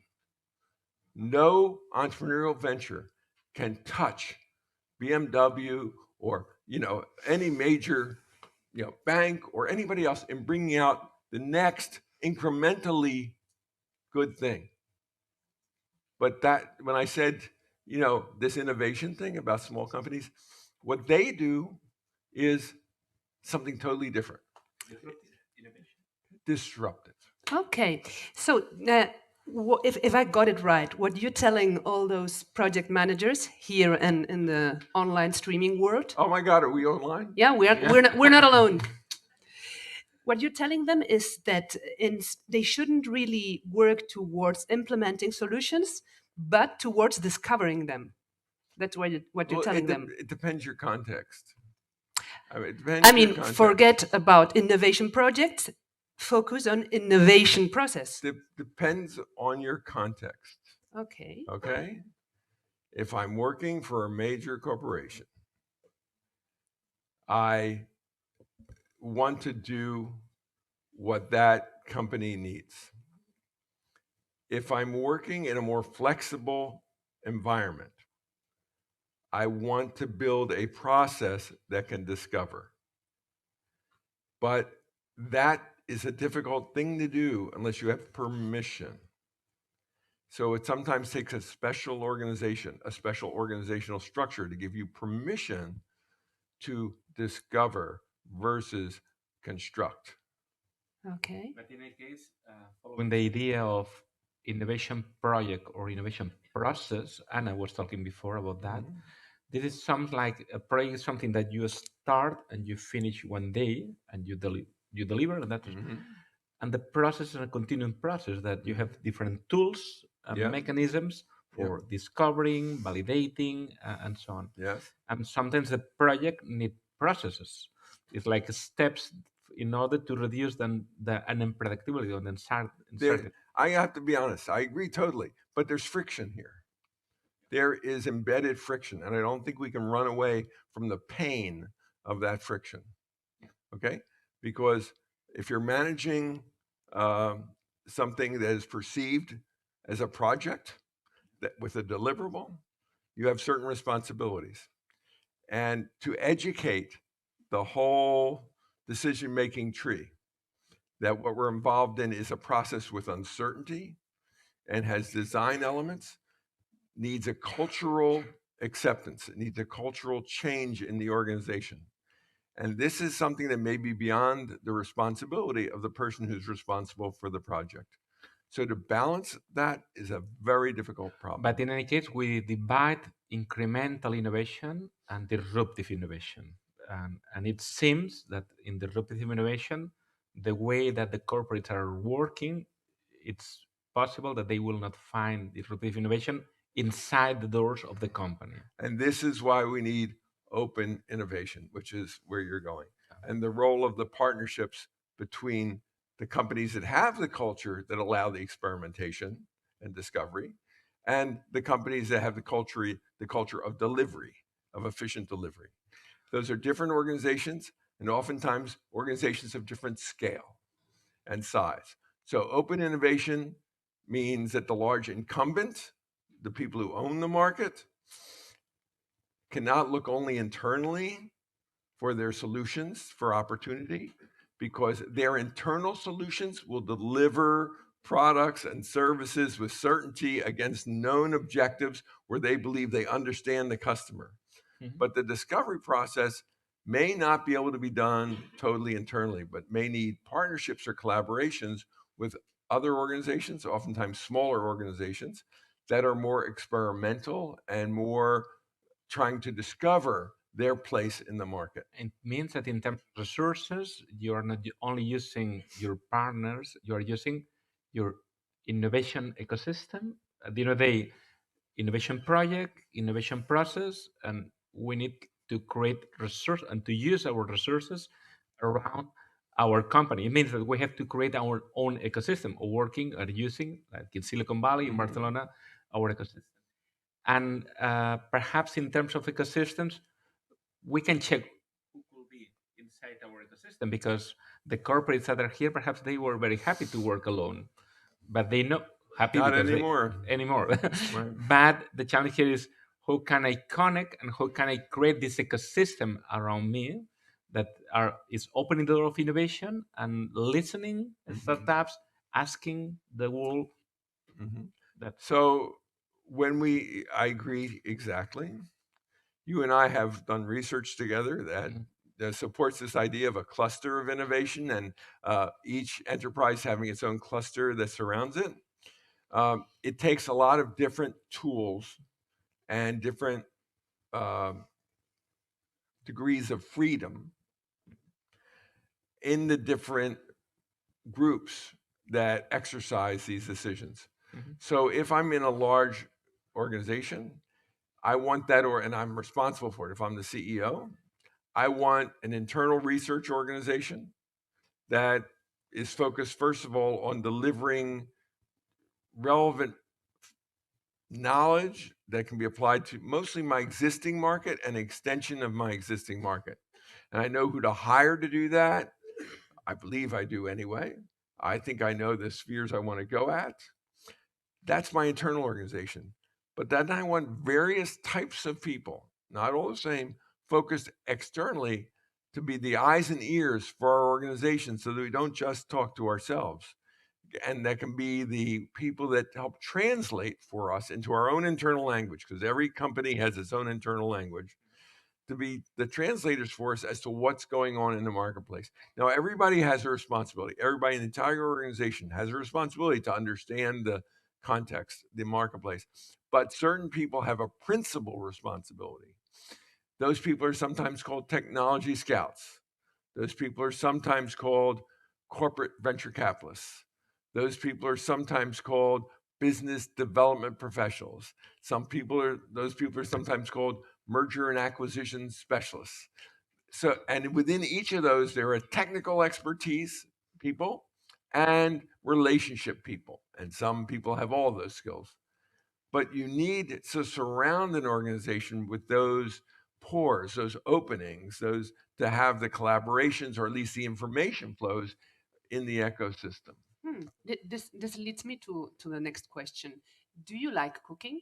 Because yes, I love cooking. I know that Josep loves cooking. Yes, he as does. a matter of fact. Yeah, I'm a master. Yeah, no, I'm a student. I'm a student of Josep. Right. Well, you have the diploma. I have a diploma. Okay. Josep gave me a diploma. And you like disruptive cooking, or you cook by recipe? No, let's see. Disruptive cooking would be very disturbing, but I cook by intuition. Okay. Okay. I don't follow a menu. Yeah. Okay.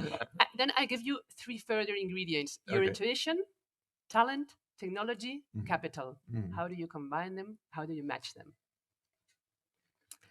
At the end of the day, you are talking about talent, people, technology, resources. And the new technologies means to make in a different way things that in the past we were solving with old technologies. It means we have an opportunity to do disruptive innovation, for instance, big data, IoT, whatever. And you talk about money in terms of smart money, business angels, or whatever. That's it. That's perhaps the 3 ingredients that we have in our classes of It innovation. is. Together with your intuition. I feel that he was reading our book. Yeah, did you read our book? Anyway, I could draw the picture for you, but we won't do that tonight. But I would say it depends on where you're sitting, what chair you're in. In other words, we all live in a chair.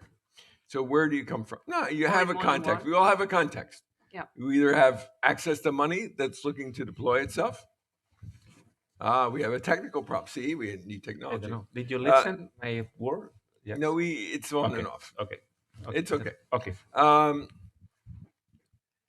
So some of us have more access to technology. Like at a university, as a professor, we have access to knowing professors that do research and engineers that engineering professors that do design, and we also have access to the liberal arts, which are very important, the social sciences, which are very important for inputs. So do we operate off of a money-centered approach or a people-centered approach or a technology-centered approach?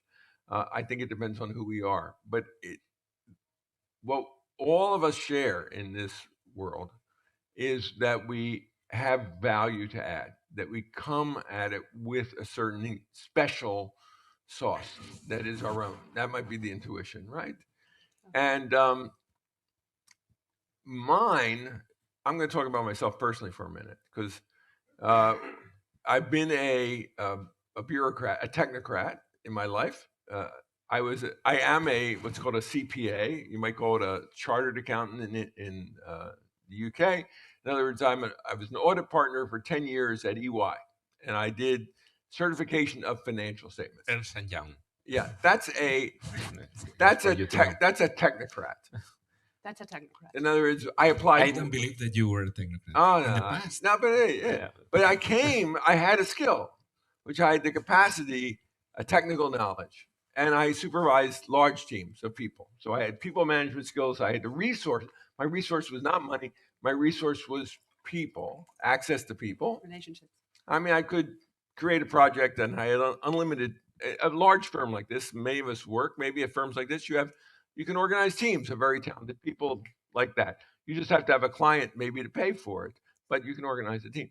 But as a technocrat, I specialize in working with entrepreneurial ventures and helping them succeed. So I had something special to bring, which was access to this highly technical, specialized area in a friendly way to this innovation, uncertain space. Okay. So I didn't come in expecting all the socks to be folded in the drawer. I expected a mess.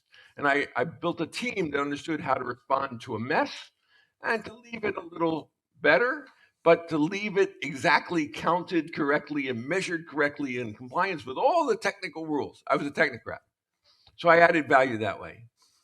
Then I came to the university and I focused on students' activities, much like you do, creating opportunities for students. And I could bring that same resource, a human resource, but a different competency, not technocrats at all, but younger people more interested in career building, discovery, the personal experience. So I was able to bring to entrepreneurial ventures the opportunity to work with my students who are trying to discover their own strengths.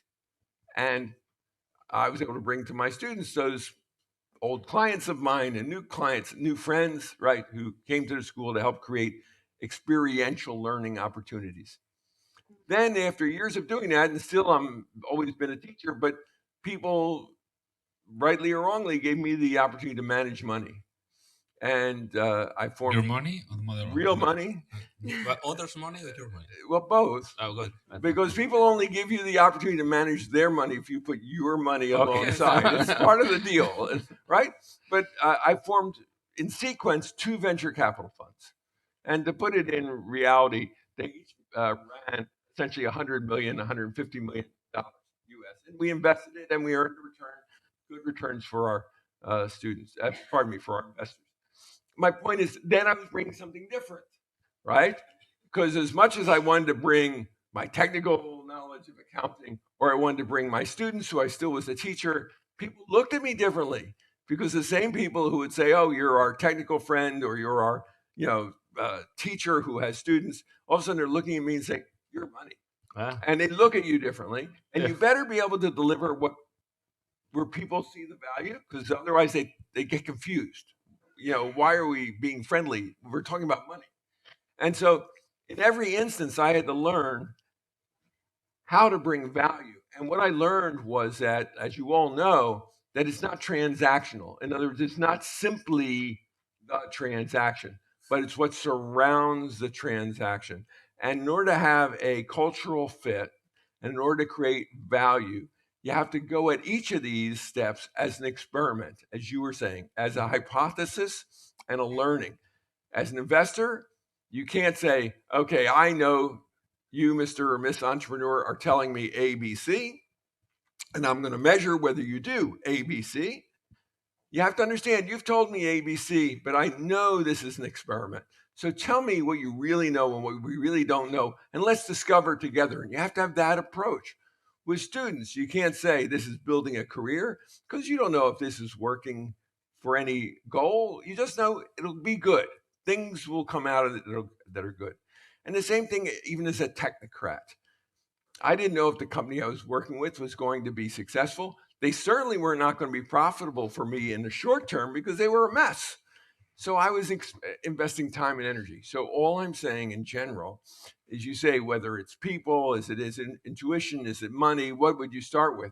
And I say you start with where you're coming from. And what's important is that you come at it with an open and learning attitude and a good heart. Yeah, but also let me add in this dimension that when you mix talent, technology, and finance, it's not the same when you are in the beginning, the inception moment, that you are just validating the MVP, just or when you are in a moment that you have a market traction, that you have to work creating team, and also you're not thinking a product, thinking production, thinking also in how can you attract money for growing, and also in the scalability moment when you are thinking more in how to scale. It's in another moment. It's like, and I was talking about project and process, and really we have inside the process a lot of small projects and projects that you have to deliver perhaps in this week, and you are delivering this week, and you have an hypothesis, and at the end of this week the hypothesis is wrong, right? And you have to change, and you have to use the same team, perhaps the same technology, at the same money to create a new value, because the interaction with your customer, interaction with whoever was expecting your deliver, is telling you that it's not in a good way. And this flexibility of micro projects that are trying to find the hypothesis of growing and growing or stopping, and that's all. And perhaps that's the big lesson. Let me tell you, you know that I am traveling a lot like you, but I was learning one thing in the incredible thing that I was learning the last year was in Cali, in Colombia, with the person that is in charge of the innovation center of a big bang. Big bang, it means that they have, every time that they fail, they make a celebration, like a funeral. They really say, we were working 1,000 hours in this project and we're failing. But nobody is celebrating failing. What they do is to put everybody in black, and they are sharing and they're crying why they fail, but they're learning, and they put in a wall that they did this wonderful bad project. And this is something very interesting in the process of learning and the process of celebration, that they were learning perhaps a lot of small things, but the whole project was a bad project. Why? Because they were not failing. Perhaps the market changed because, I don't know, Google was creating whatever, and they were learning that they were failing. And this is something that in projects, in German projects, by the way, she's German, they cannot fail. Half. Yeah, they cannot fail means that who can accept that in a moment the project is not in the good way. And this is something perhaps that is a big lesson, no? About the projects, big projects that you have to like cut in step by step. This is if I can just emphasize a couple points you made so beautifully. The key to success in this environment is, if you can afford it, to celebrate the learning, right? Yeah. You have to be able to afford that. If it means you're out of business and you're dead, it's hard to be happy. But to have a culture that celebrates learning is first. Then to facilitate, I think, is to shorten the cycles. Yeah. In other words, to measure not just success against the stated goal, because that's a mistake, but to measure what you learned and whether your hypothesis is right or wrong. And we try to measure that every week, and to have a meeting every week on what was the hypotheses we were testing this week. And are we more convinced of them, or are we less convinced of them? And when do we know enough to decide that hypothesis is wrong? And that is a difficult decision to make. And we find that it's impossible to say in advance when you know enough to know you're wrong. It's very difficult, because sometimes things that look like equal evidence are not equal. This person says, no, the facts are wrong. And you go, I don't believe it.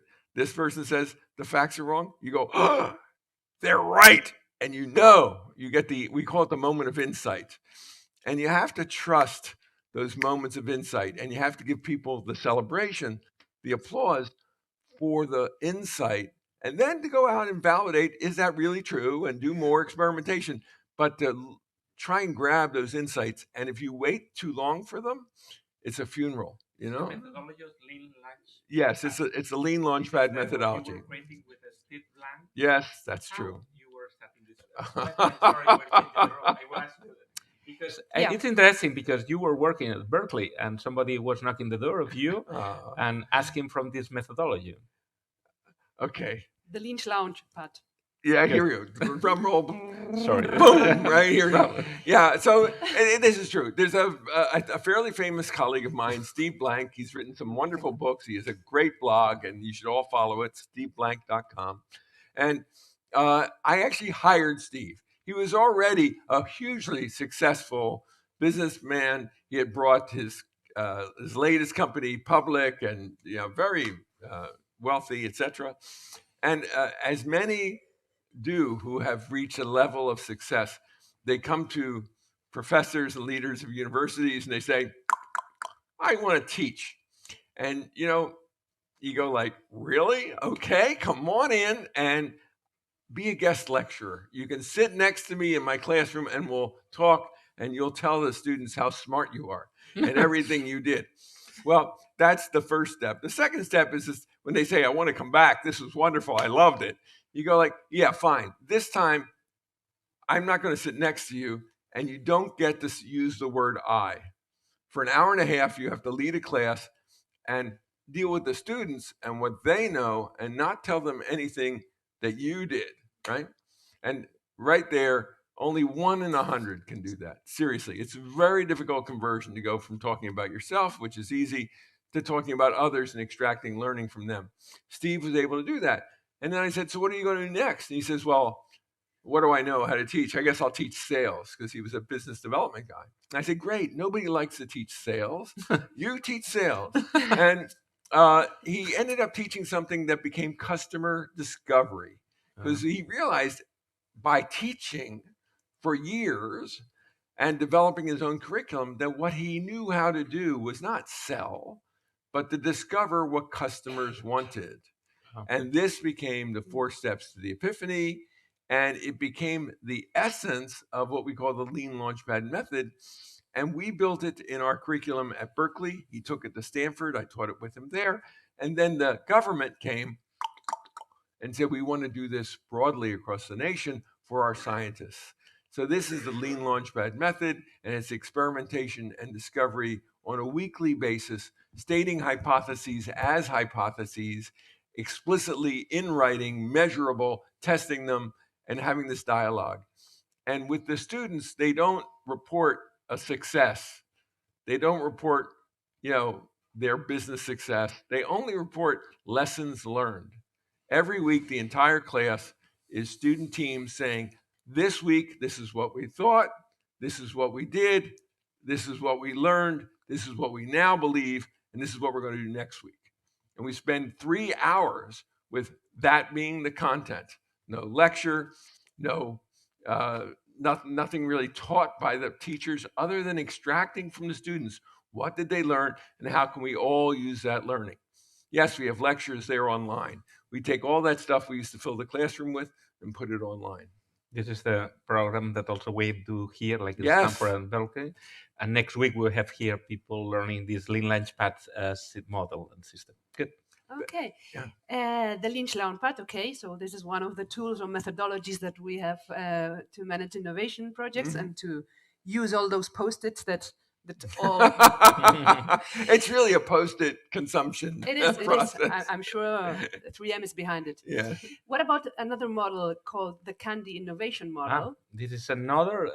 I'm talking about Barcelona city. When Barcelona was selected as a European Capital of Innovation, I was in this moment the director of the Office of Economic Growth, and we were the winners. And it was very, very interesting because we had a lot of evidence of innovation in the city. Smart City, Mobile World Capital Congress, also activities related take with the open innovation. Did you listen? It's working. Okay, that's good. And the idea here was with Xavier Merced, we were following the innovators in the city, and we discovered that the policeman, the social service, the clean service, they were doing the same in the process of innovation. In the process of innovation, they had 4 levels. The first level was, we have a challenge. Challenge could be a problem, could be an opportunity, new technologies, whatever. After that, when they decided what challenge was makes sense in terms of impact or whatever, they started the process of discovery, of ideation coming from ideas from entrepreneurs, ideas from people that design thinking or whatever. But what's good, because they had hundreds of ideas, but they had to find an evidence. The evidence was the third phase, was what we say the prototyping. Prototyping means to make pilots in real place with real customers. In this case, in Barcelona, in the real cities. It means if you want to create a new lighting system for the city, put in the city and make an evaluation. It makes sense in terms of public service, in terms of citizens, in terms of whatever. And the last part was scalability. At the end of the day, this process of Candy innovation model was really a process of understanding that if you have a problem, please don't start to do innovation. This is good. It means sometimes we have a solution. We try to find who has the problem. No. Let's fix the problem, fix the opportunity. And after that, make a call. Open innovation is also an opportunity, also in cities, to listen entrepreneurs. We're doing the same model for the city of Moscow. We had 10 problems in Moscow that they decide in the city council, and we make a call. In this case, I was in this moment at La Salle. We had 500 startups of the world telling us, I have a solution. 500. The world was doing the innovation for the city of Moscow. And the good thing, okay, that's good. Means open innovation. After that, we selected 50 and we bring to Moscow 50 companies, 50 startups, in order to be in contact with the customer, the people that had, in this case, the challenge, the problem. And nowadays, you will find in Moscow 10 pilots running, solving the problem. The budget for that really was zero, the travels. The people were loving to go to Moscow, to go to Barcelona for delivering a solution, because what they wanted is a pilot as a showroom, as a showcase, as a golden reference in front of who? In front of other customers, but more than that, in front of investors. Why? We discovered that we didn't buy it. We were allowing innovation in the city. We could not buy, because if we buy, this is a public procurement. If we pay €1, you have to make a public contract, very complex. The situation was very easy. We don't buy, we allow you to do innovation, but please, we want to learn. That's bravo. And- That's no, wonderful. good. I love that. That's good. And also, good. And let me tell you, this project and this model of Candy was recognized from Bloomberg, one of the best Mhm. innovation process. Our Innovation. next president, is that? But this is not only for Barcelona. And it's very interesting because now we are applying in Enel, in DESA, we're applying for schools, we're applying for any. It's very simple. Let me tell you, very stupid model. I It's love it. challenge, ideation, problems, and scaling. But it's good because when you're fixing challenging, you need to know what's the problem, not what's the solution, what's the real problem, what do you want to solve. And sometimes, I remember with Xavier, we were working with companies here that were knocking we have problems, we're reducing the sales, and we don't know why. But sales is not the problem. Sales is like the temperature. It's the message that is like a symptom that you say that, oh, you have 39, but 39, what means? The problem is that perhaps you have headache. Well, I don't know what you have. It's sometimes we have symptoms of problems. We don't know real the problems. We need to discover it indeed what is the problem. Because if we Bravo. discover the problem, we can go to, okay, with this problem, I want to go to Porto Alegre, imagine, I can find people that can offer me to go flying, but the problem is that they have a meeting of 2 hours.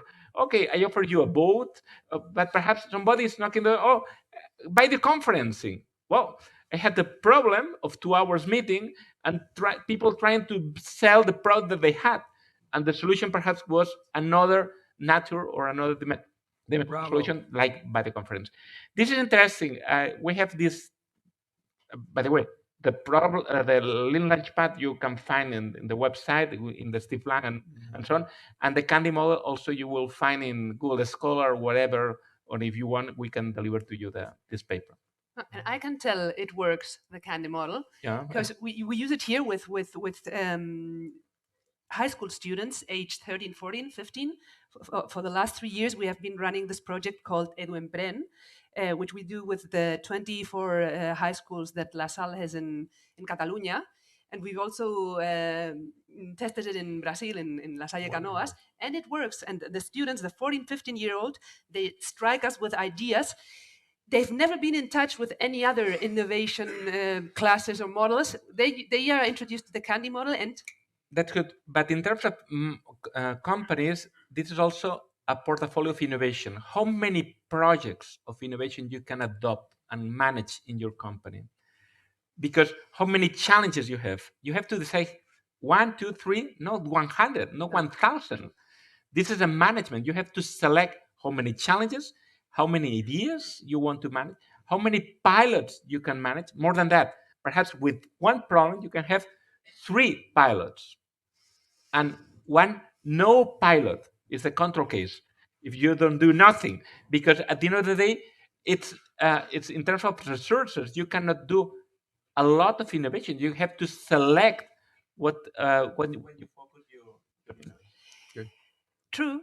And one of these resources, again, I'm the German again, the German head, it's time. time. So time for the last question, which is about clusters, something you already mentioned, innovation clusters. Mhm. What can you share with us about innovation clusters, Dr. Engel? Well, when I came to Barcelona the first time, can you imagine, remember the year? 2005. 2005. So I'd been here as a tourist several times, but I came as a colleague. And it was after Josep had visited me at Berkeley. And we're sitting in your office and we're describing, what you were doing at 22 at the time. And I was describing Berkeley and Silicon Valley, and we're drawing on a wall, we're putting up Post-it notes using more paper. And we looked at it and we said, oh my goodness. And what we described is something we later wrote about together and researched independently and together is we've called a cluster of innovation. Now, whether we called it anything doesn't matter. It's just a reality that we all live in, that there are communities that foster innovation solutions more readily than other communities. Traditionally, these communities of high productivity, academic researchers had identified certain attributes about them, and they had identified industrial concentrations as being these communities that are highly productive. Like Detroit, United States, makes automobiles. Pittsburgh makes steel. Barcelona, design, trading, a port. Traditional Porterian clusters. So there are industrial concentrations, and it makes sense that there's greater productivity where there's expertise in concentrations. Universities train the workers to work, the bankers learn how to lend, the supply chain exists, there's concentration. But here we had this phenomena that I observed in Silicon Valley where I came as a stranger in 1980, and I walked into a community that I thought had a concentration in semiconductors. But the day I arrived, I remember walking into my new boss's office at EY, Ernst & Young, and in back of his head was a banner that they, from the newspaper that they put in Lucite. I don't know if you ever did investment banking, but investment bankers brag when they have a transaction. They take something, a document, and they put it inside a piece of plastic. So it's preserved and they can put it on their desk and brag and say, see, I did that. So this was an unusual piece of Lucite. It was the headline that announced the first day of trading of Genentech. and it said Genentech closes at $86. It had, I don't know what the initial price of the day was, maybe $24, something in that neighborhood, closed at 86. Big deal. But what was the big deal about Genentech? It was a biotech company. It was the very first biotech company. And I remember walking into this gentleman's office, Tom Orr is his name, and I said, Tom, what, here I am in Silicon Valley. I'm here to work on technology. What are we doing with this company I never heard of, Genentech? I mean, it's a biotech. It's essentially a pharmaceutical company. What is a pharmaceutical company doing here? The cost of production's high. You have no local expertise. And he just looked at me and said, we've got the venture capital. And that was the first moment of insight for me when we talked about insights before. My learning was that it was a combination of factors in Silicon Valley that drove behaviors around venture creation. And I got to see this for the next, decades of my life and become convinced that certain communities have behaviors that foster innovation. It's not that they're just efficient about making cars or pharmaceuticals, but that because the community has the components, and in our work together, we identified 7 components. It's not important what they are. They're the obvious things: money, technology, people, etc. But the components, but we also identified behaviors, and it's these entrepreneurial behaviors, and we've categorized 5 behaviors of a cluster of innovation. And these behaviors are a hard thing to learn because you can't see them. You can't quantify them. I mean, social scientists can, but it's not an easy thing for an accountant like me to show up and count. I can add up the venture capital in a community. I can't measure how that venture capital behaves. So there's venture capital all over the world, but it doesn't all behave the way value-added venture capitalists behave as they do in a cluster of innovation. And some venture capital is more win-lose, and some is more win-win.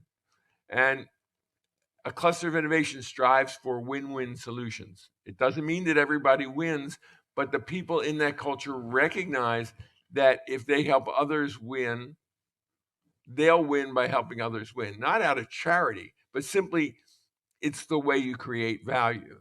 And sometimes you are economically participating, and sometimes you're not economically participating. You're simply, participating in the great creation of value, maybe socially or through friendship.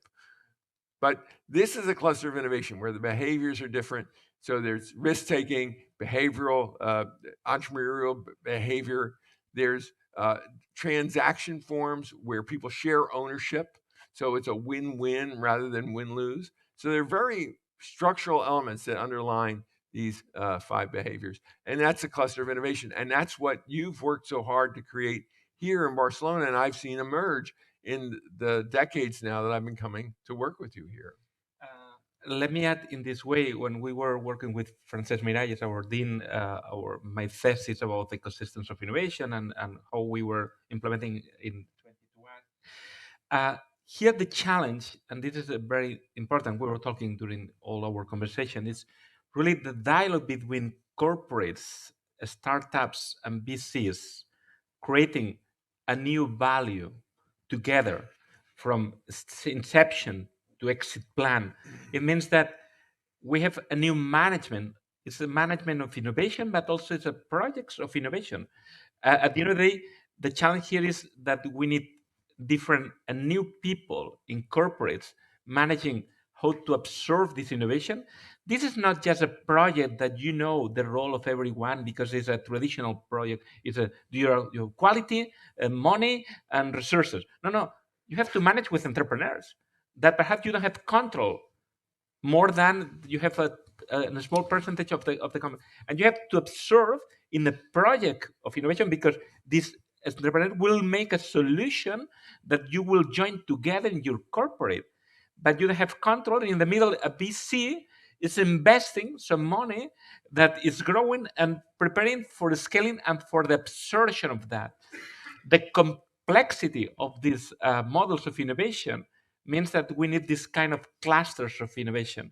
It's not just that you have the traditional porter value chain, that you have producers, you have customers, and you are managing. This is really a new way of creating innovation, creating value. And for this reason, this is as important as LaSalle. We have our incubator here inside the campus, because we believe that we have to stimulate our students to create new startups. But this is not the end. The end is that the startups must be in connection with our investor. We invite the alumni to be our business angels. We teach them in our business angel school. But this is not enough. We need to connect with Javier de la Osa, with the VCs in town. Why? Because if they don't find that the project is good, it's not enough. But if we don't knock the door of the corporates as a managers of ecosystem, our ecosystem of innovation, the startup will not grow. Let me go in a different way. If we don't start with the corporates asking them what they need, we cannot stimulate the startups to make the solutions for them. And in this way, we need to be sure that we're creating these clusters of innovation. Sometimes they are vertical in terms, for instance, in the prop tech, with the Consorcio de Zona Franca, we're doing a prop tech, or in logistics, or in health. Sometimes are more horizontal, like in blockchain, in IoT. And the idea is how to create new value, combining new startups, venture, and corporates. Mm-hmm. And the role of the university in doing that is to endorse the community and the process, and to help build trust among all the parties. You started off with innovation being an uncertain process. And since we don't know the outcome, and the outcome may not be that this startup works with this corporation, it may go off on its own and even compete with the corporation. Everybody has to have a cultural acceptance of this uncertainty, and the university brings that blessing. It's like the university provides the blessing to the community that this is a good thing to do. It's very important. And really, when we are in front of an inventor, and the inventor is in front of the entrepreneur, in the middle, we are, as a university, we have to provide the trust transition. I remember this last Christmas time, I received a call from our entrepreneur that an investor didn't want to invest because the investor understood something that they don't know what. It was a problem. We were in the middle, allowing them to know more and to provide trust in the transaction. Trust means that we are making an endorsement of our students or our technology, but we have to provide to the investors also trust in this person. Excellent. I think we got it. I would like to allow some time for questions. Oh, wonderful.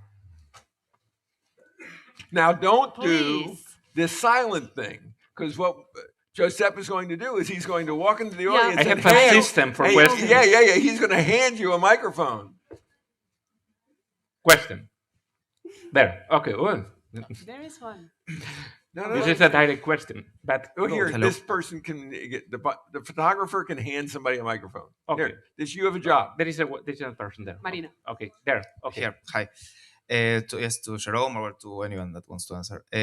So I work as a project manager for an FMCG company. So I get the point, and I agree that big corporations, their biggest strength is proximity innovation or to scan and scale and roll out. So this point I partially agree. My question is on the small companies. This one that you were talking that experiment more, that are ready to discover and do this kind of things.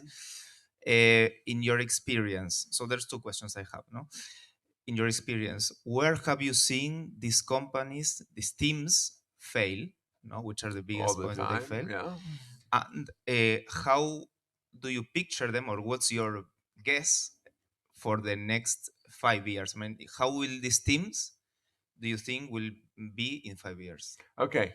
A failure is easy to find, because failure is more, it's much more frequent than success.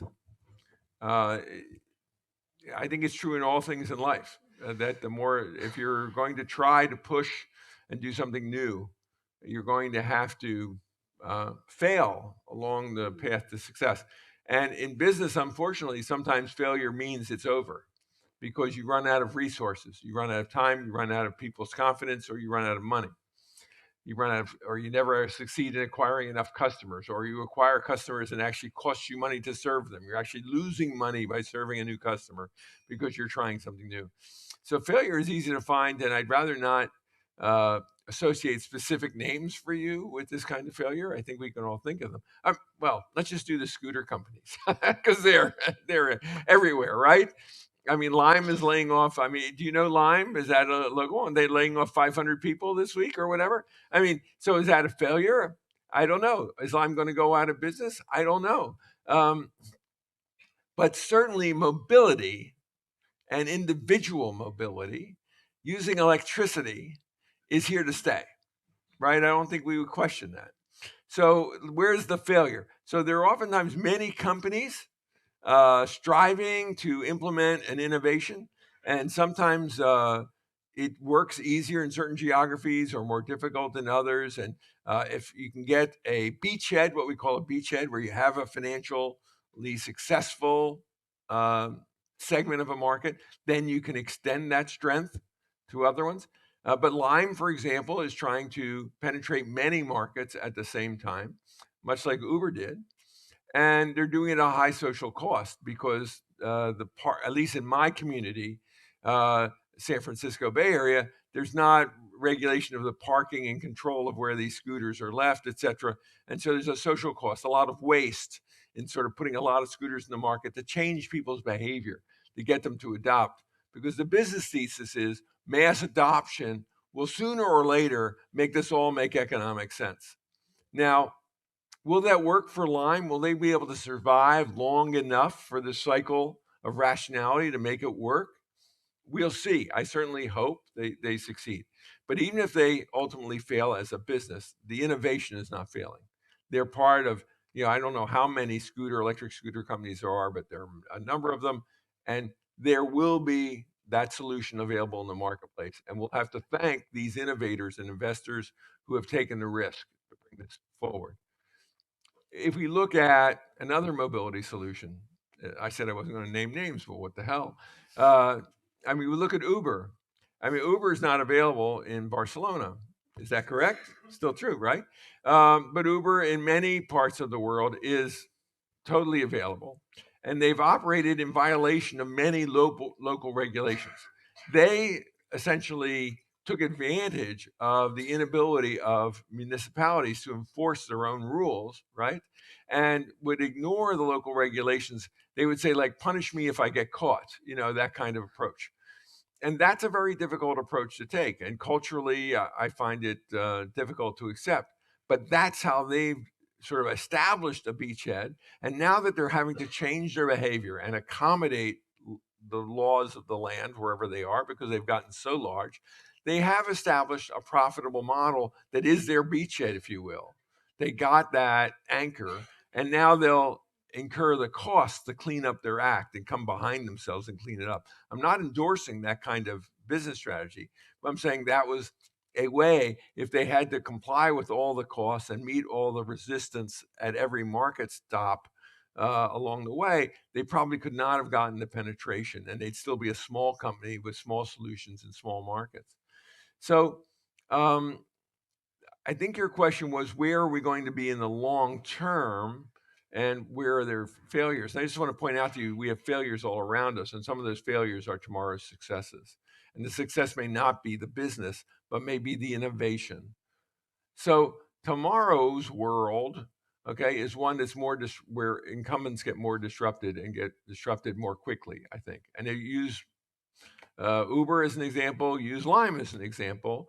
Any solution, and taxi cabs is a great example. I don't mean to talk about mobility so much, but it's just right in front of us. In my world, I don't know your world, but the taxi situation is highly politicized. There are unions that are very powerful. There's government regulations that are very strong, and they have constituencies, and those constituencies vote. So there is a reason for stasis and a resistance to change. And there are good social reasons too, because those jobs are important and the people have worked hard to create those jobs. So this disruption is going to be very painful, and it's not necessarily socially a good thing. So, but what's going to happen? These types of changes can only be resisted so long. They will inevitably overwhelm the incumbent. So BMW cannot resist the electrical vehicle, right? Now Tesla may end up being acquired by by BMW, who knows, by Volkswagen, but they can't be now because the market cap is so high. But I mean, let's say you can easily imagine Tesla's market cap means the value of the company in the stock market. It's way out of line with the number of cars they produce and the underlying economics. And you say, how is this at all rational? I'm not saying the price is appropriate today, but even at half the price, Tesla is still overvalued. Oh my God, this is being streamed. I'm not saying to sell Tesla short. What I'm saying is, though, the underlying economics, if you did the cash flow forecast that as a CPA I know how to do, the future earnings of today's Tesla business does not support that stock price, even at phenomenal growth. But what they're betting is that there's going to be major disruption in the automobile market, and that some of the current suppliers of automobiles, be it Volkswagen, be it General Motors, whatever, are going to go away essentially in the way they are configured today. They're not going to disappear. Those brand names will always be there, but they're not going to dominate markets the way they do now. And there will be new insurgents, and Tesla may be one of them, right? And right now they can use that stock price to do the experimentation they need. And they have a courageous leader. He may be crazy, but he's courageous, and he will take the bets he needs to make changes. So what do I think the next 5 years are like? I think a lot of brands we rely on will become brands that are interesting. They're still around. How nice. And there'll be other brands that will be consuming. There'll be other technologies that we'll be using. We've all talked about 5G as if we know what's going to happen. We have no idea what's going to happen with 5G. We have no idea what's going to happen with data analytics. We have no idea what's going to happen with artificial intelligence and design thinking. All these things are going to emerge, new solutions that 5 years from now, you'll see the continuity in the rearview mirror, but you can't forecast it. Yeah. Future is not what it used to You had be. another question about that. Yes, let me add, in terms of honest failure means, one of the things I was learning in Silicon Valley first is honest failure. Honest failure, the people allow you honest failure. If it's an honest failure, you're out. Ever. A dishonest failure. Yeah. Dishonest. Second is failure means learning. They allow you to fail in the same problem one time. We call it experience. Yeah. But 2 times in the same fail, it's not okay. You have to learn. Okay. Yeah. There's a question in the back, and there's one here. Yes, hello. And Thank there's one you. here. Over here. My question is that innovation Stand nowadays. up, please. Okay. So my question is that innovation nowadays is heading into digitalization, and digitalization is substituting humans in the daily business, in production, substituting. Mhm. Sorry for my English. No, it's okay. I'm just saying it to myself so I can understand. Yes. My question is, how is innovation going to affect employment? So you could have asked that question in 1790. I'm serious. I mean, let's all think of it. This is the Industrial Revolution, right? So what happens? Mm-hmm. Farmers move to the city to take jobs in factories. 1790. You pick your year, pick your 1805, the railroad, pick your Industrial Revolution moment, right? We're in the process of an Industrial Revolution. It started 20 years ago. We're not going to look and say it happened in 2020, right? It happened in 1960, and but we're now bringing intelligence to it. So the curve, we both use the innovation curve. It's the pace of the change is going to become asymptotic. It's going to feel very radical to us, and the job that you're in today will not exist as it exists. In 5 years, your job will not exist in the same way, and you better be ready to embrace what the machine can do for you, or it will do it to you. So are you going to work with the machine or for the machine? And I don't think you want to work for the machine. Yeah. Let me add in this way that entrepreneurs are the machine that we have in our ecosystem for customer discovery, but also for jobs discovery. And Yeah, this is something that absolutely. we find 10 years ago. We didn't have community managers. Now we have everywhere community managers. It means that we have to discover what's next also in terms of jobs, but for sure will be with high technology. Yeah. Talent and technology is productivity. Talent and technology is employability. Yeah, take a job. If I can just, customer success. Does anybody in the room have a job called customer success? No salespeople? No. I mean, the world has changed to where sales organizations are not what they used to be, and there's a large element of the sales effort that is not sales anymore, but is working to maintain existing customers to make sure they succeed. And it's not just that you call a number and some service person answers the phone. It's businesses are really concerned about your success because their biggest cost is acquiring a new customer. Okay, customer acquisition is a huge cost. The biggest thing you can do to create value is to retain a customer, minimize churn. So you talk about human jobs and technology.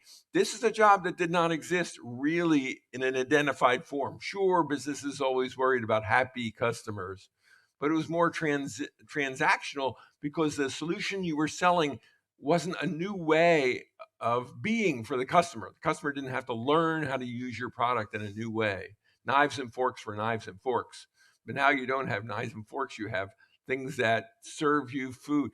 You don't cut your food anymore, right? It gets delivered to your home in 2 hours, hot and ready to eat in bite-sized chunks. I mean, it's a different business. So anyway, there will be many, many jobs for all of us. They will just be very different than what we think they are today. So my Catalan genetics would love to allow further questions, and I know there were some, but my German genetics and some people at the end of the room are advising us to hand over the word to Josep Piqué. Yes. In order to give some closing remarks and words and to invite us to the third act of the event today. It's easy. First, take advantage that Jerry will be here until Wednesday next week, because tomorrow we will do the Venture Capital Corporate Venture Program, and next week we have the Lean Launchpad program with some OTLs managers of the University of Catalonia and the rest of Spain. Also, tomorrow we have the IoT program where we will have also the opportunity to listen to Jerry talking about how to take advantage of technology. But in any case, the wonderful thing that I was learning from Jerry, that this is about to create things that are not existing, is in our hands. The wonderful thing of Silicon Valley, they tell you that you are your limit. Your limit, you are your the edge, the limit. And I feel that whatever you do in project management, if we know that we are creating new things, this is not just to do what is a new bridge, to do the same that we were doing until now. We need to create machines of creating the future. Absolutely. That's my thing. Bravo. Okay, good. Thank you. That's all. Thank you very much. Remember, este aniversario está ongoing, o sea, continúa. Hay 3 actos más que forman parte de los 20 años de Project Management y los tenéis aquí. En abril, la Open Class de Dirección de Proyectos y Change Management por Alfonso Bucero. Tenéis en mayo el Breakfast de Dirección de Proyectos de Innovación en la Era Digital y, por último, en el mes de junio, la gran clausura del aniversario, un evento del que todavía no podemos aventuraros nada porque será sorpresa. So, let's go and finish with the third act. Next door, cocktail and networking time. Thank you, everybody. Very good. Job discovery. This is a new...